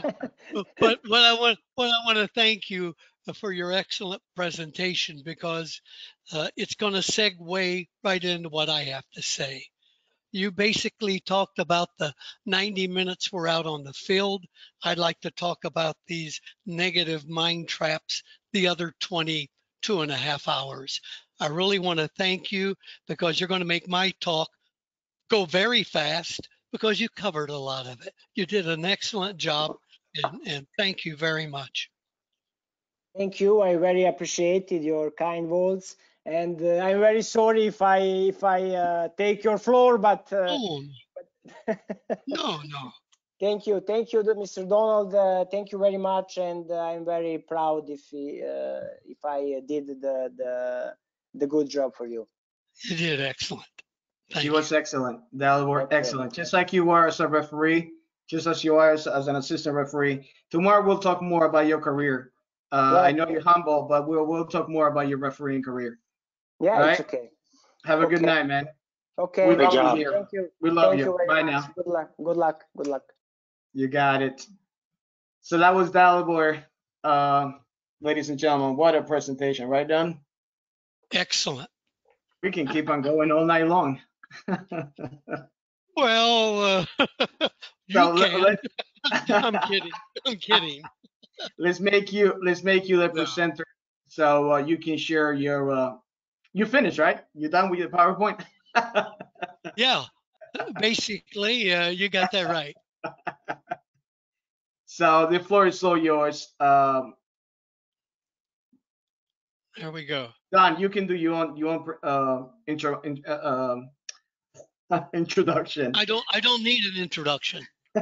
No, Go right trust ahead. me. They've all probably hung up already, so don't worry about it. Oh Okay? no, they don't. No, trust me. We have a couple hundred referees out here. Obviously, I want to thank you. I want to thank RWISOA. And again, I want to thank Dalibor for that excellent presentation. I came up with this idea of mind traps, which, as he said, is negative thinking. The first time it really affected me, I was at the National Referee Camp in Colorado Springs. And just prior to taking the fitness test, I overheard several of my brother sister referees saying, "Oh, damn, this altitude's too thin. I can hardly breathe. Oh, the time difference here is 3 hours different from New York. I'm not going to make it. I can't function this early in the morning. Oh, I have a minor injury," and so on and so on. And to me, I thought, what is the matter with these people? We trained our entire life for this. Why is this coming up now? Why are they worried now? So over the course of our lives, we all develop these habitual styles of thinking. Our styles of thinking bring greater balance, clarity, and positive emotions, while others, like mind traps and negative thinking, contribute greatly to what I call mental busyness. It's negative emotions and stress. And what I've learned in neuroendocrinology is that negative thinking operates on an automatic level. It's like when we're out there refereeing and or actually it's like when we're driving our car to the game. We don't remember every turn. We don't remember every car, every pedestrian that walked in front of us. We just don't. We go into an automatic type thinking. And that's what negative thinking does. It operates on this automatic level. We feel angry because we think angering thoughts. We're sad because we think depressing thoughts. And we get anxious because we think worrisome thoughts. So it's back to Gandhi's diagram that he showed, which I'll come back to later, how our thoughts dictate what we do and our behavior. So he talked about making a mistake in the game.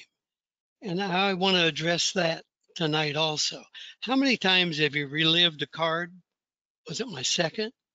Should it have been a red? How many times have you, oh, I missed that call? I awarded a penalty kick and I wasn't really sure, or an offside that your AR may have blown. How long does it take you to get over a bad call or a game? So the 7 most common mind traps we have are this negative self-talk where we criticize ourselves constantly. Can you hear me? Hello? Yeah, we Are can we hear on? you. Yeah. Oh, okay. I'm scared. I hear the silence here, and I'm going, oh my God, they did go to sleep. Okay. So these are the 7 most common ones. He talked about negative self-talk and how to correct that according to our FIFA brothers, the positive self-talk. But I'm trying to prepare you so we can diminish or eliminate or get rid of most of that negative self-talk. We've talked about exaggerating the negative and discounting the positive. This is, again, related to negative self-talk. To me, Woody Allen is the father of a catastrophe. If you've watched any of his movies, it goes from, I got a pimple on my nose. The next thing Woody Allen thinks, it's cancer. We make, we go on beyond what's reasonable and we form a catastrophe from it. The other thing he talked about was mind reading. We can't read the mind of the players. We can't read the mind of our wives, our significant others. This is where we convince ourselves we know what others are thinking and we know their motivation for their actions, when in fact, we have no evidence. So it's very difficult. It's a very common one, but you can't read others' minds. He talked about being right, how great that feels. I don't know if you saw the Kill the Referee on YouTube. Yes, that's a good one. If you have not, everyone should go watch that. It shows Howard Webb in a critical match at a critical time when his AR made a critical mistake. Ask Polish people, they'll never forget the game. Okay? Being right. It's always having to be right or always having to be more knowledgeable than others that sets us up for stress, a busy mind, and catastrophe. I'll give you an example, one of mine. Have you ever, just before you got in the car to go on a 5 to 6 hour long drive, have you ever had a slight disagreement with your significant other on a minor point that you know you're right? Do you really want to take that long trip with her, 6 hours, with the idea that you beat her up by you being right? That's a case when I would rather be happy than right. Do you follow me? Yes. The next one is the shoulds. That's where we expect everyone should do this, should do that. And then the final one on the list is blaming. It's this style of thinking that causes us to immediately look for someone to blame anytime something happens. An example there I got, I'm an honest guy. I have a cousin, and I used to tell these crazy jokes all the time, and she would get the laughing. I can't say her name, she may be listening, but she would laugh so hard she would wet her pants. You know what I mean? She would pee. She would run in the house, tell my mom and my aunt what I did. I made her pee her pants. Who do you think got blamed? Who do you think? Huh? You, obviously. Who got the spanking?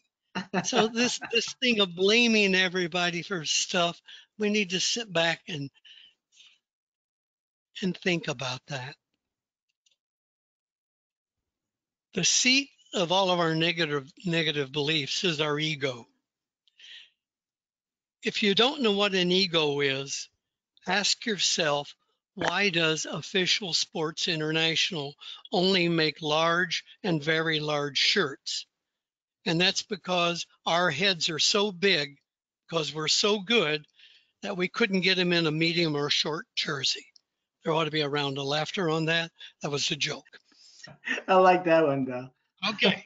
So this This thing, your ego, it divides the world into good and bad.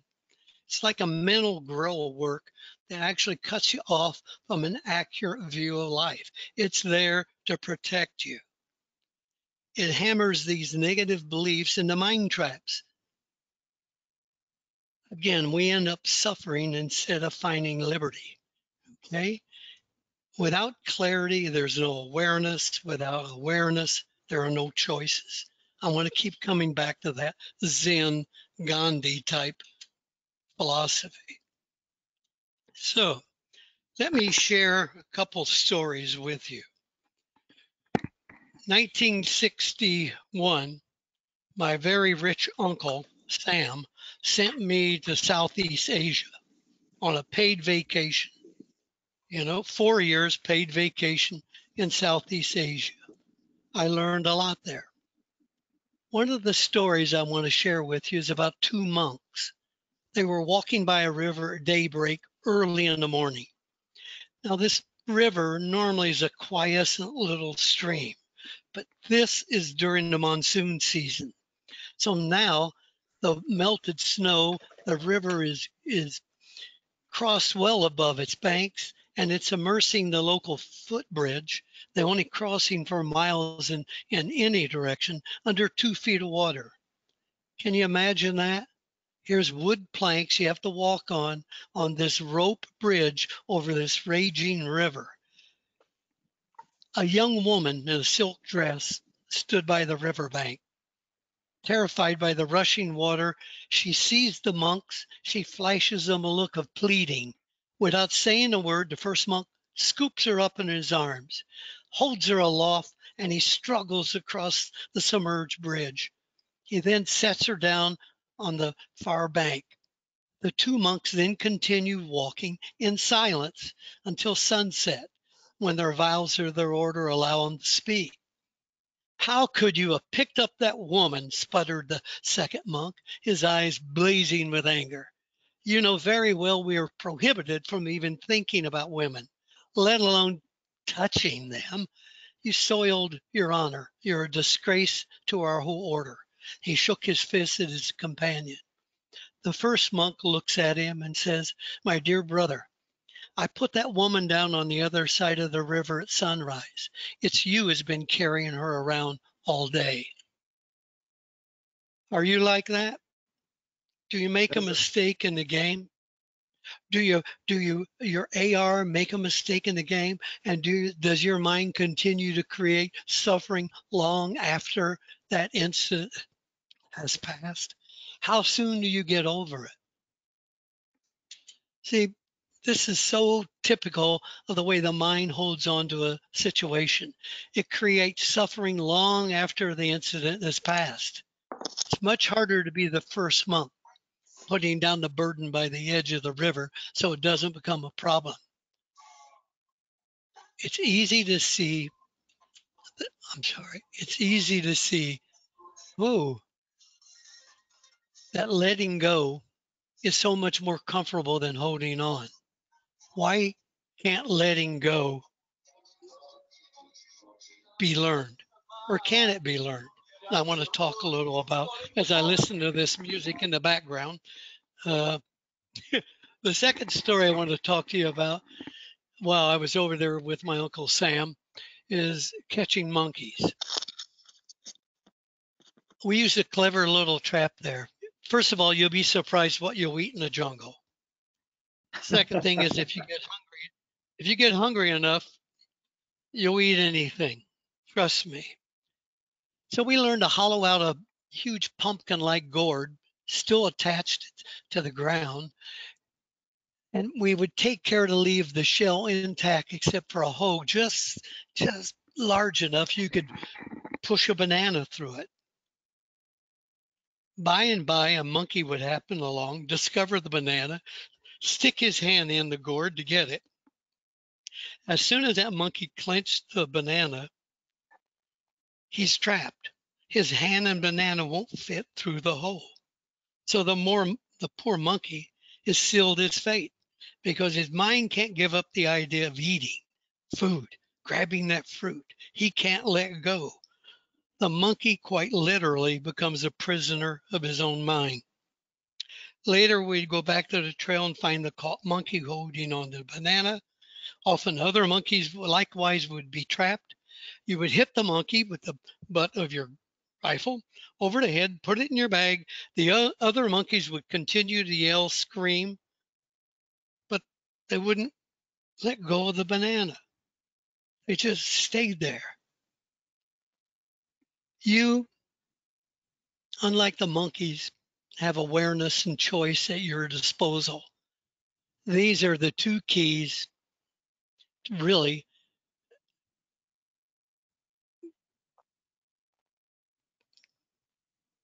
to any solution, to get rid of any bind, to escape from any bind. The monkey's first obstacle is he doesn't realize holding on to the banana is the source of his problem. Without some awareness of what happened, he can't choose to let it go. Like our primate brothers, we frequently fail to recognize that within our own mind is the power to let go and create a different situation. Instead, we find it easier to put the blame on the pumpkin or on the AR who blew the call in our mind, or on any other immediate circumstance we think about as suffering. So, needing to be right is probably one of the most common. Let me give you a little story on that one. Recently, our brave, highly educated governor allowed the stores at the mall to reopen. My wife and I went, face mask and all, 6 feet apart. Then we went in the mall. She went to the first floor. I went up on the 3rd floor, sporting. But when I looked over the railing to see if I could see her, as I looked down, I noticed her walking toward a shoe store that had a giant sign, sale, sale. Look, money's tight right now, okay? Very little work going on. We've laid off 30% of the medical staff. So I yelled at the top of my voice, no, Mary, no, please, no. Now that was the stupidest thing I could have possibly done. She ran into the store. Can you guess how many shoes she bought? Couple of pairs. I hope. So my advice is it's very hard to relinquish deeply held patterns of behavior. Watch your thoughts. They become words. Watch your words. They become actions. Watch your actions. They become habits. Watch those habits. They become character. You watch your character. It'll become your destiny. Mind traps, getting what you want. I don't know if you recall the Rolling Stones song. You know, if you try real hard, you might get what you need. You may not get what you want, but if you try real hard, you may get what you need. It's this want we have. And this want per se isn't the root difficulty. It's this attitude we can't possibly be happy till we satisfy a certain desire. I'll give you an example I think you can identify with. Do you remember your first apartment? Man, what a place. You're out of mom's house. You're out of the dorm. It's a place of your very own. But soon, after about 6 months, you start noticing the flaws. Damn, these rooms are small. There's never enough hot water. And the upstairs neighbors practice their Sama steps at 2 a.m. Or like my friend Dalibor practices the lectures at 2 a.m. Before long, you want to move. You get a bigger apartment, home free, finally, until the couple next door has a baby. Then the cycle, it starts all over again. There's never an end to wanting. When a desire masquerades as the thing that separates you from happiness, the rest of life drops in the background. Your desire has now become a prisoner, locking you out of life, like that banana did the monkey. So what can we do to help? First of all, anybody trained in behavior modification knows that cognitive behavior therapy, is based on how we think, cognition, how we feel emotion, and how we act. And all of these interact together to form our behavior.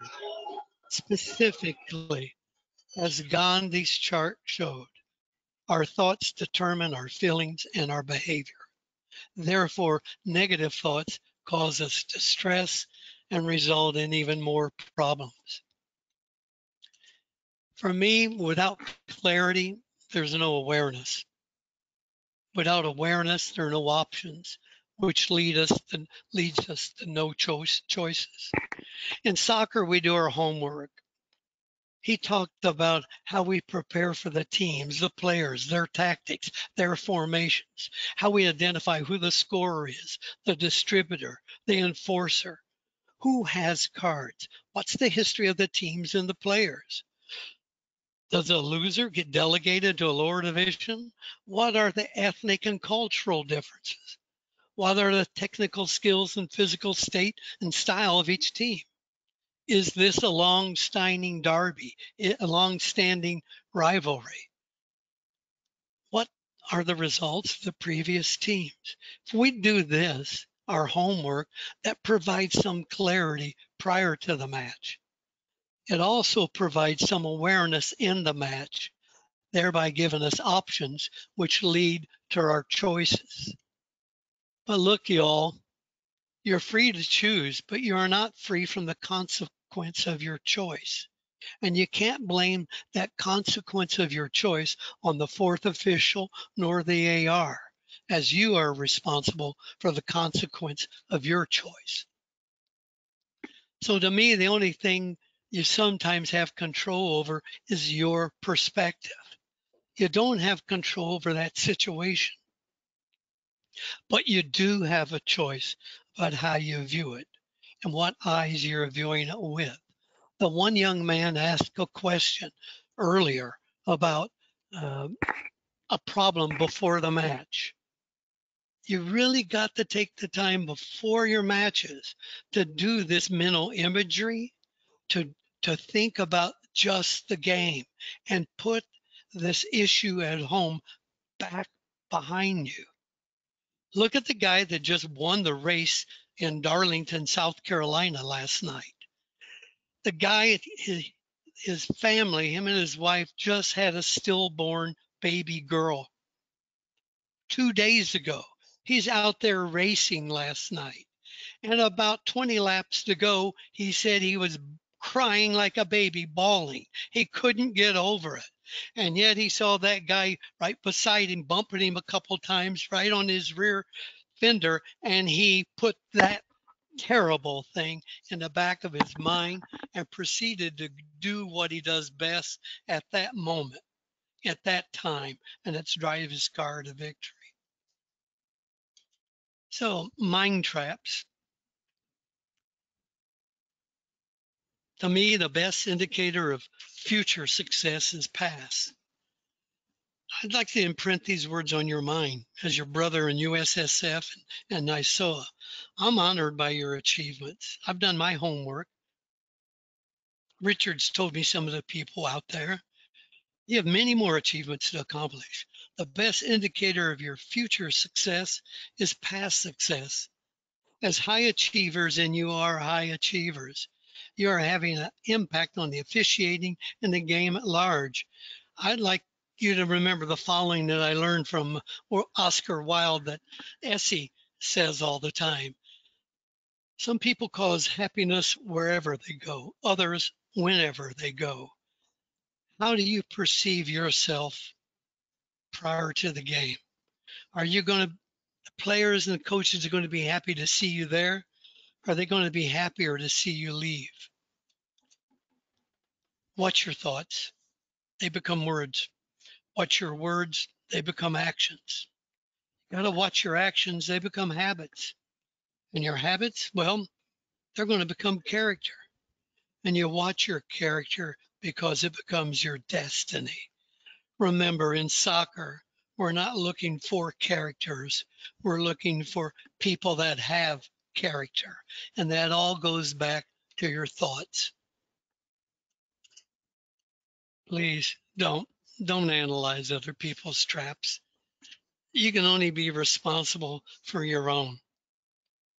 Don't try it. It was in our local newspaper a couple months ago. You can read it. It's from an incredible basketball player, Kobe Bryant.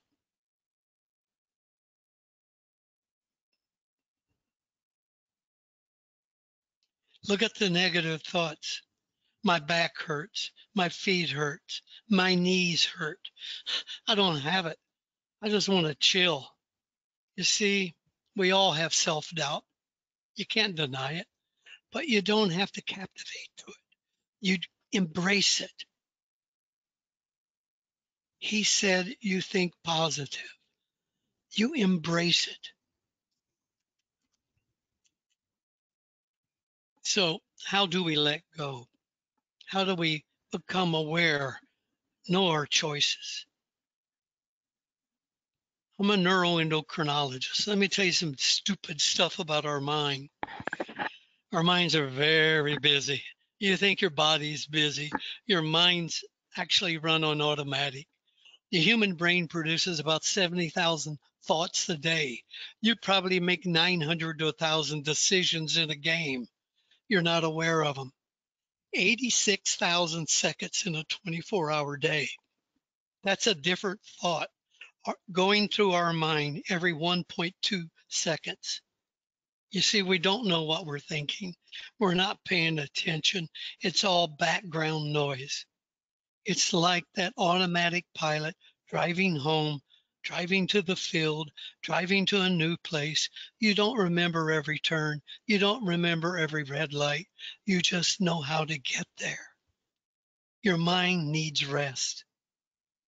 So you got to still your mind. I did it before games with visualization. You can do it with proper diet, exercise, and breathing. You can do it with spirituality and religion. Find something. You must rest your mind. For the young man that had the question, rest that mind before the game. Visualize how you handled it. Visualize how you should have handled it. Get that thought off your mind and go out there and do that game to the best of your ability. Learn, brother, to let go of that banana. You're going to learn soccer is a microcosm of life. If you're not happy with your soccer game, you may not be happy with your life at work or home. Be happy, man. Change requires real effort and work. It's not that easy. You can't do behavior modification over a short period of time. It takes a long amount of time, and more than that, it takes dedication and real work on your part. There was a quote I have here by Michael Phelps, and he said, it's not the work you do in the dark that makes you shine. It's the work you do in the light. In other words, get out there in the light on the soccer field, but do all your work before then. Thank you. Now I'll answer any questions if you're still around. We still have over 100 people around, and they have questions. Well, Definitely. they lost 300. That's pretty good. You got to look at the time as well. No problem. So I'm going to ask you a question before I start going into the audience. Do you remember when you were assigned to your first to get that assessment done in mid-oval? Yeah. Okay, and you got there, and it was an experience, something that you didn't experience before. If you had to prepare yourself for that game, right, which is pretty much any lower level college game, it's pretty much like an amateur game. Can you give some tips to the for the new referees, how they can prepare themselves for those kind of games? The first thing I try to tell them is forget there's an assessor or an inspector there. And the second thing I try to tell them is if there is an assessor there or an inspector, they're there to help you. They're not there to fail you. They're there to help you. My first game I was assessed was up in your area. It was up at Oval. Is that what it's called?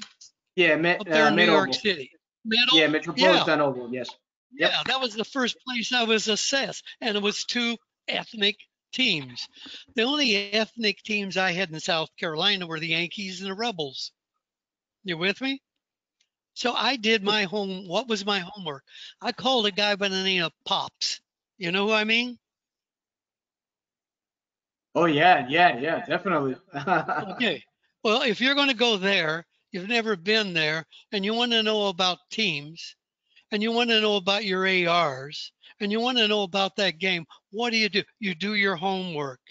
We didn't have the internet with all of this good information on it. We would call our ARs, we would call people in the neighborhood, and I called Pops. I called Gino, and I asked Gino about this, and Gino gave me the Bible. Okay? So my advice to the young person doing a game about to be assessed, do your homework before the game. Do your homework. Call your ARs. Call referees, officials in that area. Call people who did them before. Today, it's quite easy. You go online, you look at the team's website, and you see who the leading scorer is, who's got the cards. You see who's sitting on, if it's a tournament, who's sitting on a second, who's sitting on a card. Do you follow me? You do your homework.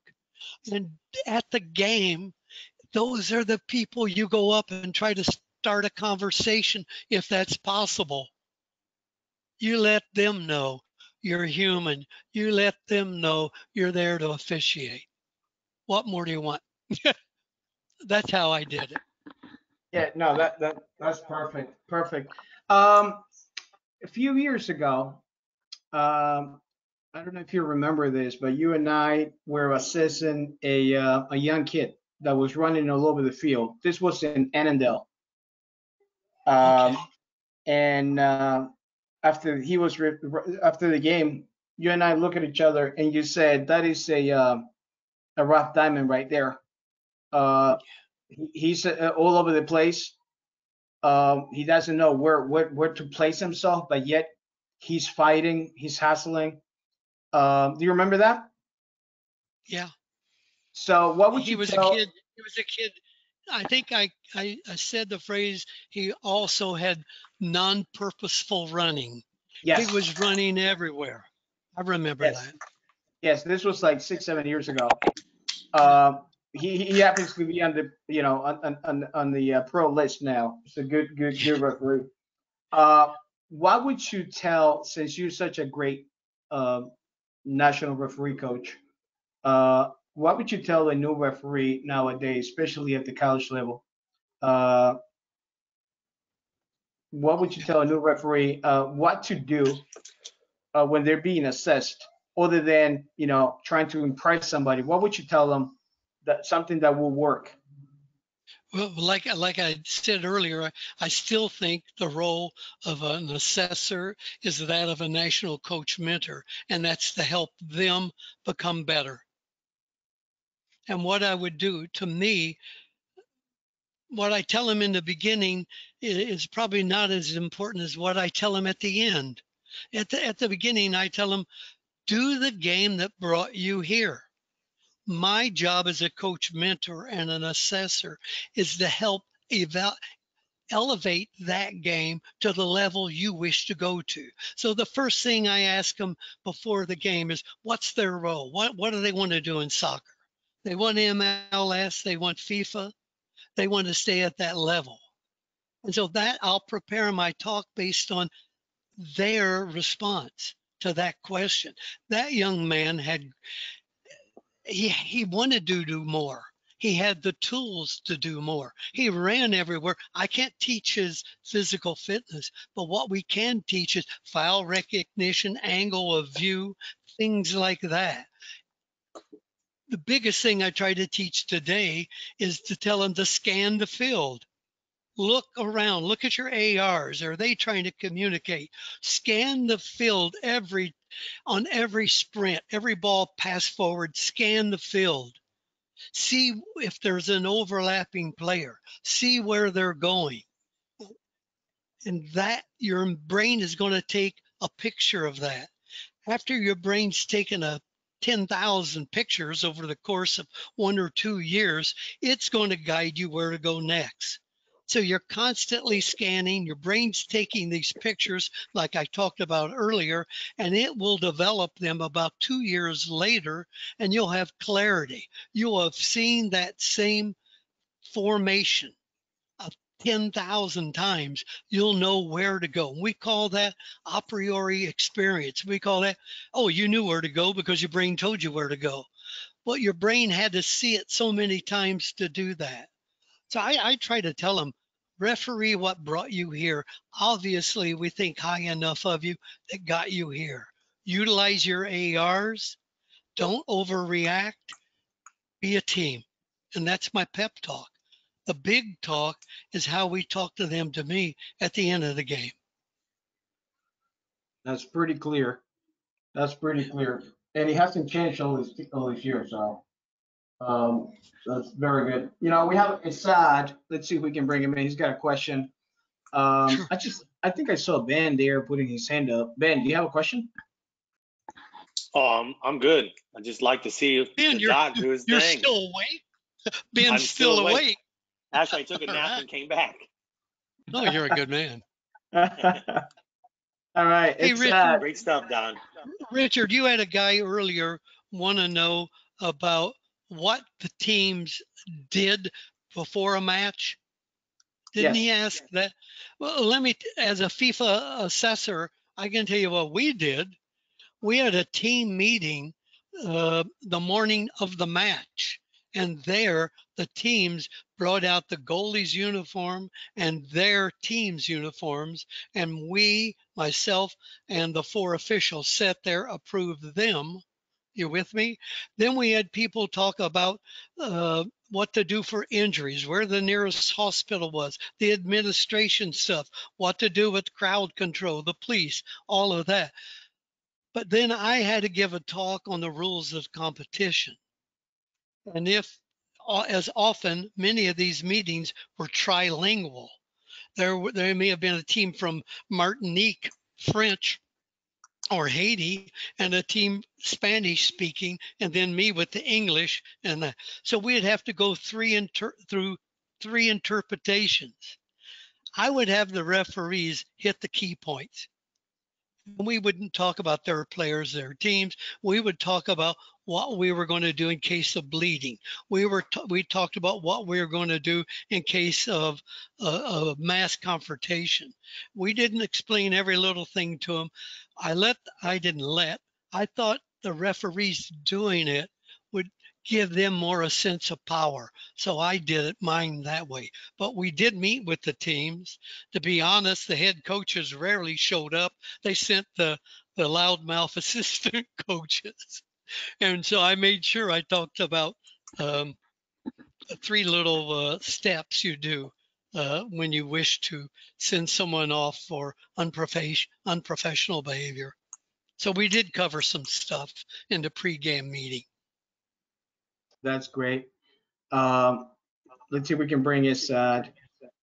Assad, you there?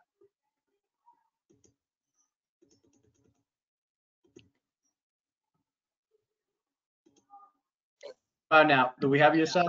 Yep, I'm here, Richard. All right. Your question. First, thank you, Dr. Wilbur, Ben, and Dalibor. This question was originally for Dalibor, but your presentation is right in line with it. So the question is, give me just 1 second here.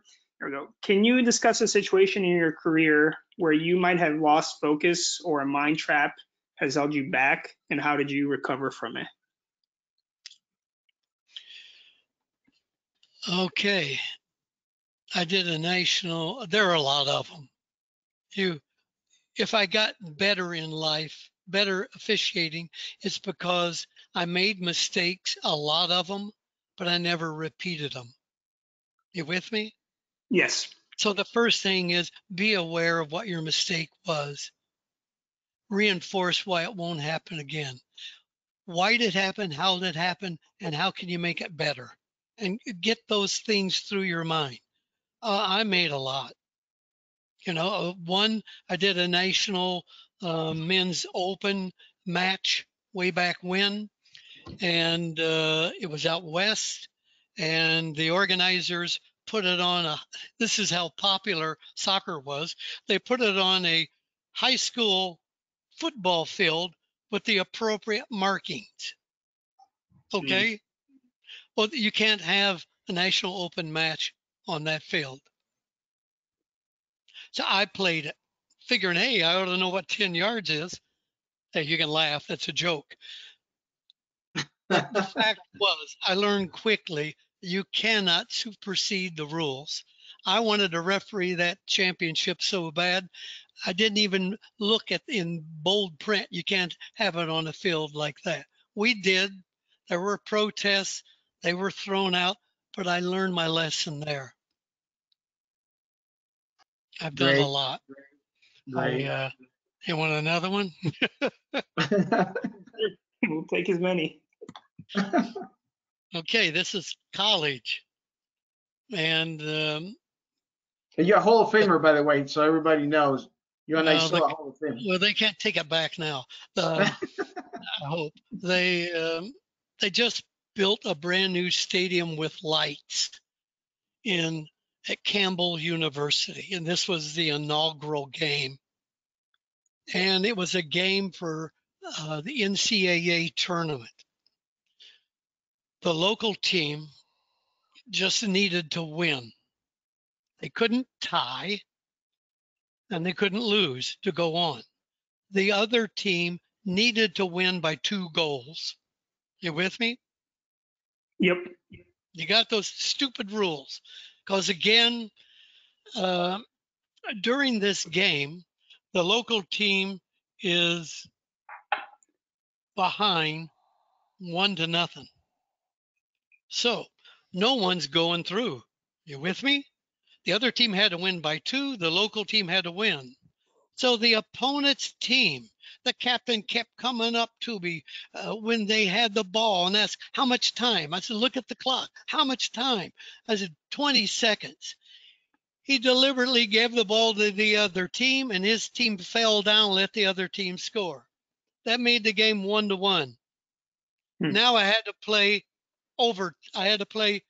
overtime. You with me? Yes, sir. I went to the visiting coach and I gave him a yellow. You couldn't give yellow, but I told him, this is a yellow. Why? I said, because it's gamesmanship and unsporting behavior. And then I went to the captain of the home team and I gave him one for telling his team to do that. As it were, we played the full overtime period and the home team finally squeaked out a victory so they could go on. What's my lesson there? I don't know, but I never felt good about that. The ride home was a real negative mind trap all the way there. How I fell for telling them the time. The time's right up on the clock. I felt like I'd been duped. So my brother, you will be taken advantage of. You will be duped. But my point to you is don't let it happen a second time. Learn from your mistake. I hope that helped. Absolutely. Thank you. I appreciate it. Thank you, Assad. Yeah, definitely. And let's make every single game a great learning experience. We should be cheating ourselves if we finish the game and we don't review our game. If we just believe everything went well and we just get ready for the next game, we should make every single game an amazing learning experience. Don't you think, Don? Oh, I think if you don't do self-analysis, you're 20 years behind. Mark Geiger used to do self-analysis.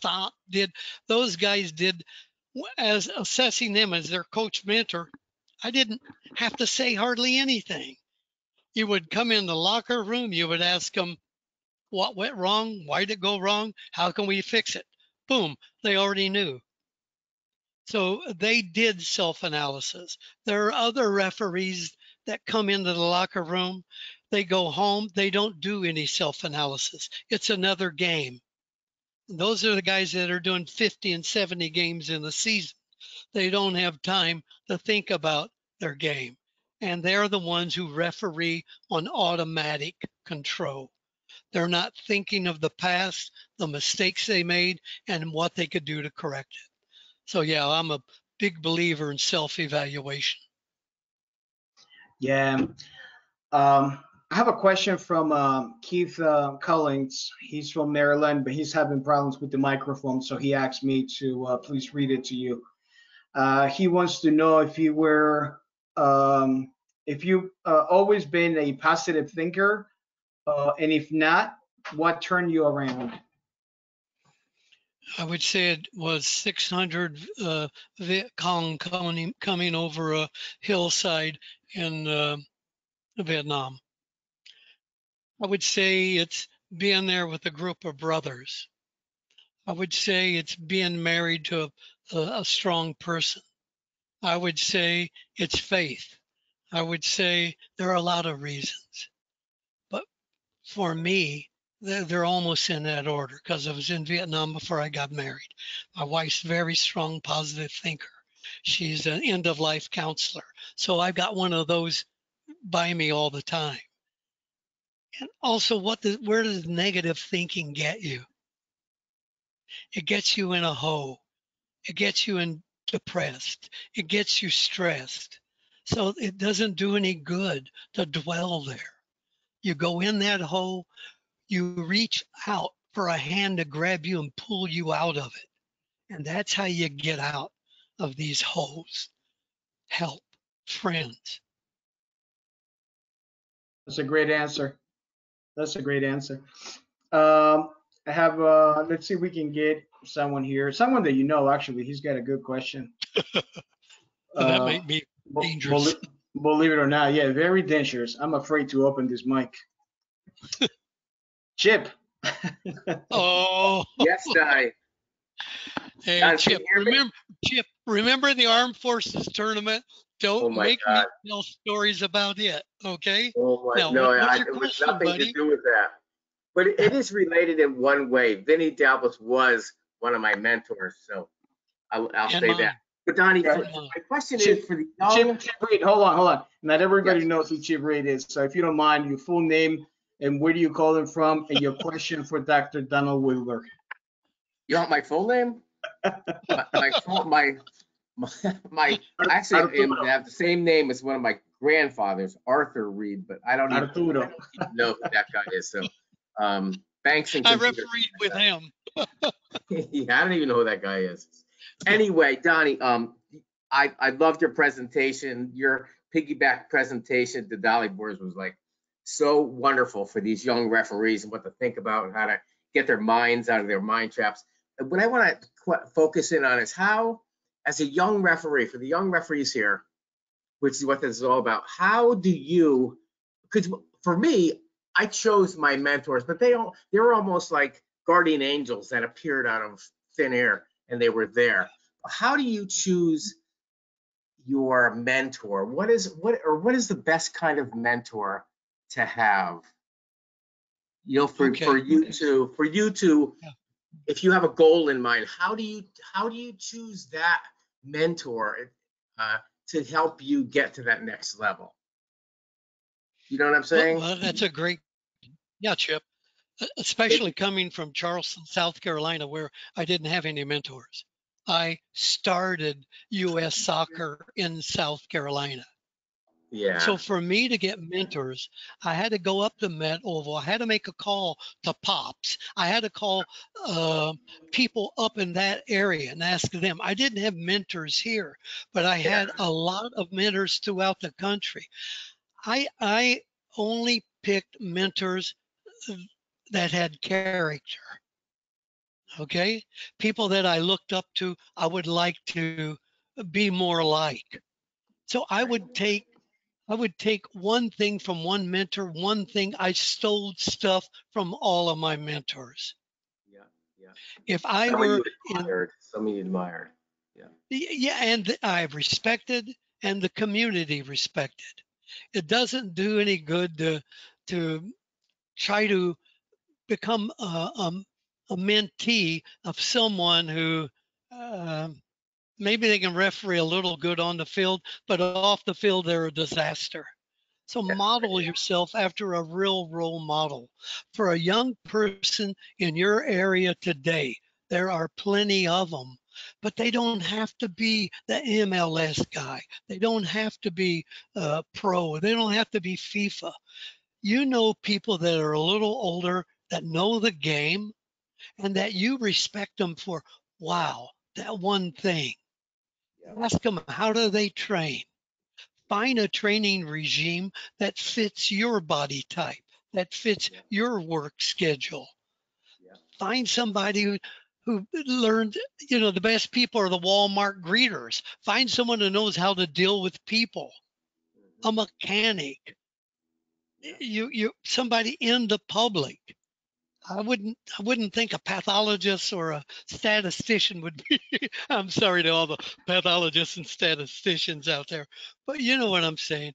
Find someone you admire and then take from them what they'll give you and find another one. Look at that clip on YouTube with Howard Webb. Kill the referee. What the heck? Look at that sequence there. You'll see referees and ARs are human. And look how he treated his AR during the game when it actually happened, and they both realized it may have been a mistake. At the end of the game when they knew it was a mistake, and at the FIFA party and future games. They didn't become enemies. They became even tighter and did more World Cup games and UEFA. So find a group of people. Watch that movie, that clip. I will go watch that. And then what you said before, like to understand that person that you want to admire that quality in someone, you're very hard, like you were saying, Mark Geiger, your self-analysis of yourself will reveal your needs and your desires and your wants, and those are the ones you can find those qualities in other people. And so it's to be introspective. Hey, Richard, that sounds like another talk for you. That sounds like a talk Chip could give. No. Donnie, thank you. It was so great. Chip, I love you. You know that. And we'll go to our grave with that Armed Forces tournament, okay? Oh my goodness. Yes. Thank you, buddy. Donnie, thank you. And say hi to Dominic and Pops. I will do that. I try to stop by Pops' house once a week. I at least leave a note, and I get to talk to Dominic, because you never know when Gino's going to be there. Yeah. Thank you. Yeah. Thank you, thank you. Thank you. Thank you, Thank you, Richard. Thank you. See you later. All right. We have another question, if you don't mind. We have JJ with a question here. JJ, full name and where you're calling from and your question.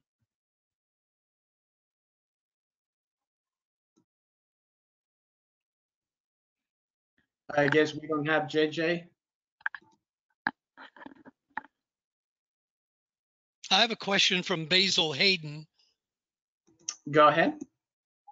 No, Basil Hayden's my bourbon sitting here. It wants to know when am I going to introduce myself? Okay. Let's get the last one here. Let's get Rick here. Let's see if we can get Rick Schneider. Rick, you there?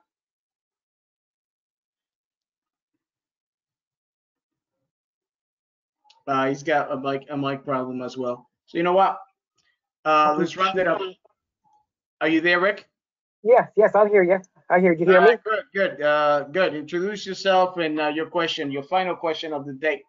All righty. My final question is, my name is Rick Snyder. I'm up here in the same territory as Rich is a little bit. So I know Rich a little bit we know each other here a little bit. I've never had the chance to officiate together, but my question is, someone such as myself, without revealing my age, who has about 20 years experience between USSF and high school, and due to my job was never able to do NYSOA, but I want to take that step this year. But over the years, having different assessments and listening to interpreters as a good interpreter, as a mentor, and then having an assessment by someone else down the road at a different tournament perhaps, or a different situation, and you sort of get conflicting or contradictory comments. How do you want to handle something like that when you've sort of been steered and led by one person who was your mentor, and now you have someone else who you don't really know that well, but they're there to assess and give feedback and comment, and it's sort of something that you're just not used to doing and totally different. I mean, you take it with a grain of salt, or No. So you're not the only one to ask me that.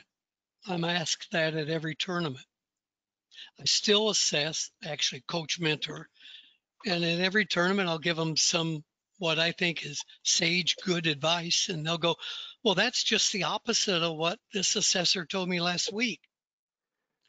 And so all I tell them is, does what I said make sense?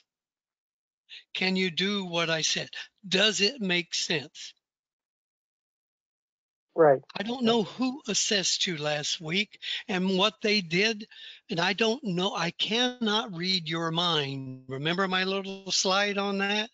Yes. Don't read other people's minds. So I don't know what took place. I don't know what he remembers from it, and I don't know if the circumstances are exactly the same. But what I try to do is defend what I say, not what others said. And so I go back to why I said what I said, and I defend it. And then I end it with, does that make sense? Does it make sense to you? For example, some of them will tell me the assessor told them to stay at the 6 on goal kicks and then go out to the penalty area line and stay there till the ball leaves the penalty area. And I tell them why. I ask them why. Because I just told them, watch the goalie get the ball. Once he has control of the ball, puts it down at the 6, start going down the line with your eye on the goalie, and you're looking for that second to last defender to be in line with him, because your next critical decision is offside. You follow me? Yeah. So I ask, okay, what makes sense? You're going to stay at the 18 and then the ball's kicked and you're going to sprint like a bat out of hell 35 yards? How many times are you going to do that in a game? 10, 12? That's over 400 yards sprint. That's like another lap on the fitness test. Why do you want to do that? What are you going to do if he puts the ball 6 inches outside the goal area? You're going to run back there and tell him put it back on the line? No, you're going to yell. That's what you're going to. So that's only one example, but I get that every week where someone says, I had an assessor last week tell me this, you're telling me something different. And I just look him in the eye and ask him, did what he tell you make sense for that situation? And what I'm telling you now for this situation, does that make sense? And that's all I can tell you, man. You're going to have that. Look, life, we have excellent referees, good referees, not so good referees, and not so hot referees. We have excellent coach mentor assessors, good ones, great ones, not so good. Maybe they should have retired. Do you follow me? Oh, yes, So, definitely. so the one that you have a relationship with, you trust him, he's an honest person, right? Get more opinions, but again, don't expect a unanimous decision on a game that flows under distress and stress. So I don't know if the situations are the same, but I would tell you again, make sure what the assessor, the coach mentor is telling you makes sense. If it makes sense, use it. That's a great advice there, Don. Yes, thank you very much for those words. Sure, man. Thank you, Rick. Thank you very much. And so I'm going to open the mic for one more person, and we're going to. It's going to be the last one, I promise you. And the reason why I want to open this mic is because of the location where this person is connecting from. Let's see. Hopefully they have a microphone. Let's see if we can get him. It's for Marion. See if we can get Marion here. Did I pronounce it right? Yes, very close. Can you hear me? Yes, full name and very slowly. Where are you connecting from? Okay, hope you can hear me fine. So my name is Marian Niemotko. I am connecting from Alaska. Unfortunately, there's no college chapter here, or an RWISOA chapter. There's not much college here, games, but I moved up here last November from Missouri. I just wanted to say that I've been participating in every, except maybe the first one, in every single one of your Webinars. Webinars, thank you. And I tell you what, I'm learning so much. And I hope that you guys continue that. Dr. Wilbur, thank you very much for a great presentation today. The reason why I say that is because I'm in the Army. That's why I moved to Alaska. And one of the things that we have problems with in the military is the resiliency and getting out of that hole when something doesn't go right. And of course, a lot of times things don't go right. So Amen. when I listen to you talk about those mind traps and all those things, that happens a lot also in the military community, and we definitely can apply that obviously in the referee community. Not just soccer, but other sports. So I really appreciate what you presented today and what you've done for the referee community. I really have no other questions. Just very grateful to be part of the soccer officiating community. Hope you have a great night. Thank you for your time. Hey, thank you for your service. And if you're ever in the States near me, you get a dinner. Well, I appreciate that. I might just take you up on it. And the Why same not? in New York. When you come by New York, just hit me and we'll take you out for a great dinner. And again, thank you for your service. We really appreciate it. And let's see if we can get enough referees down there so we can create a chapter. Let's make up the phone calls. Oh yeah, so there are I've learned some referees here, some retired national referees also, but there's no college games here. Yeah. From my understanding. So we'll see. I'm still learning and meeting people. We'll see what can happen. All right, great. Thank you for listening. And again, thank you very much for your service. Thanks a lot. Good night. Good night. So there you have it, Don. We've been I'm disappointed Maria didn't call in a question. Did she? No. She sent me a couple texts. Okay. I said, well, call in. Oh, that's Gigante? okay. Gigante? Yes. Yeah. She's a good person. Let's put him on the spot right now. All right, mic is open. Of course you did that. Oh, hi, dear. How you doing? I'm not surprised at all. So Maria's one of those people. Maria's one of those people I will assess one week and she'll go someplace else and they'll tell her something different and she'll say, well, I should have known better. It was Wilbur that gave me that advice. the bad advice. Every time.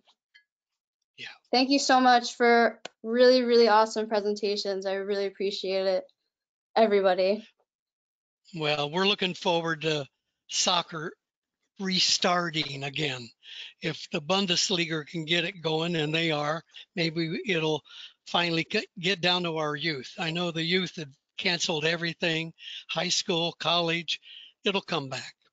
I know. But I'm really excited to come back. There may not be spectators, but they need referees. So I hope to see you on the field. You know I'll be out there. Absolutely. You too. Get out there. Go for a run. Thank you. Didn't mean to embarrass you. Thank you. Thank you so much. Good to talk to you. Thank you. All right, thank you very much, Maria. Thank So you. no, thank you. So we're done for the day. Thank you, Don. Thank you very much for everything. Thank you to Dalibor. Thank you to Ben. Ben, you still here or you're sleeping? Still here, buddy. Still here. He's with my friend Basil Hayden. You got it. Yeah. Oh, great stuff for everybody tonight. Yeah, thank you for helping out with Boo Boo with Paul. Paul is coming back next week, and we'll have a good presentation from Paul Tamburino next week. There you go. Thank you, Sounds Ben, good. for helping out there, and Tom. Tom, if you're still around. I'm still here. And Dr. Don, I can't count how many times I've heard that presentation, but it's always refreshing every time I hear it because it reminds us we need to do a reset all the times in our life, no matter whether we're on the field or off the field. And it's been 20 years since I've been on the field, but it's still a refreshing presentation. We can use it every day in our life. And thank you. I will say this. Still doing this is good. I will say this to you, Tom. Ask Richard how many of these presentations I changed. So similar to the one you heard, but trust me, I've rewritten this thing. Well, you've added a couple of things to it. No question about it. You have. I love you, man. I miss you. you. Hey, I love you too, brother. And by the way, Richard, I want to say this to you from NYSOA and all of our executive board. We are truly grateful for what you're doing. It's right coincides with what we're doing with the stimulus for the past 7 weeks and the upcoming 8th week. And to me, NYSOA is probably having their banner year this year with all the training that's going on. And I just want to commend you for your chapter. And I know there's a lot of work goes into this.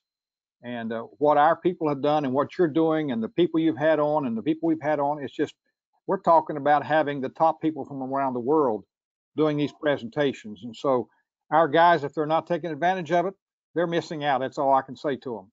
So kudos to you and all involved. Thank you, Tom. Thank you. But it's a work group. It's a group effort. We're all doing a little parts here and there. It makes it look like we're doing a lot, but it's just everybody doing the little parts, and that's what this is all about. It's a big family.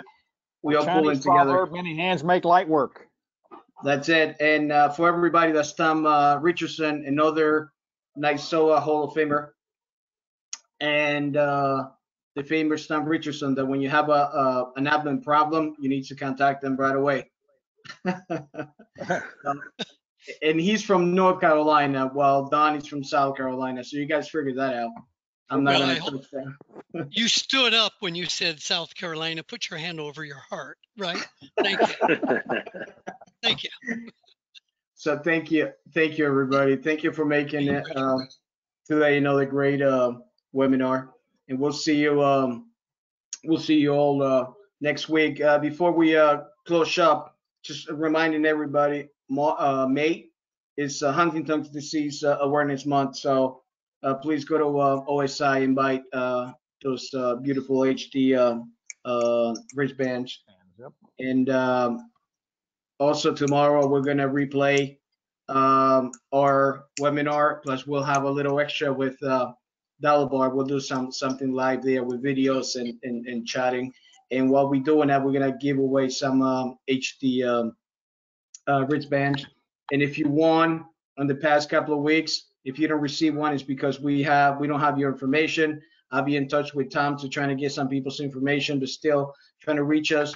Send us an email to rwisoa@gmail.com and with your information, and we'll make sure you get your winning prize.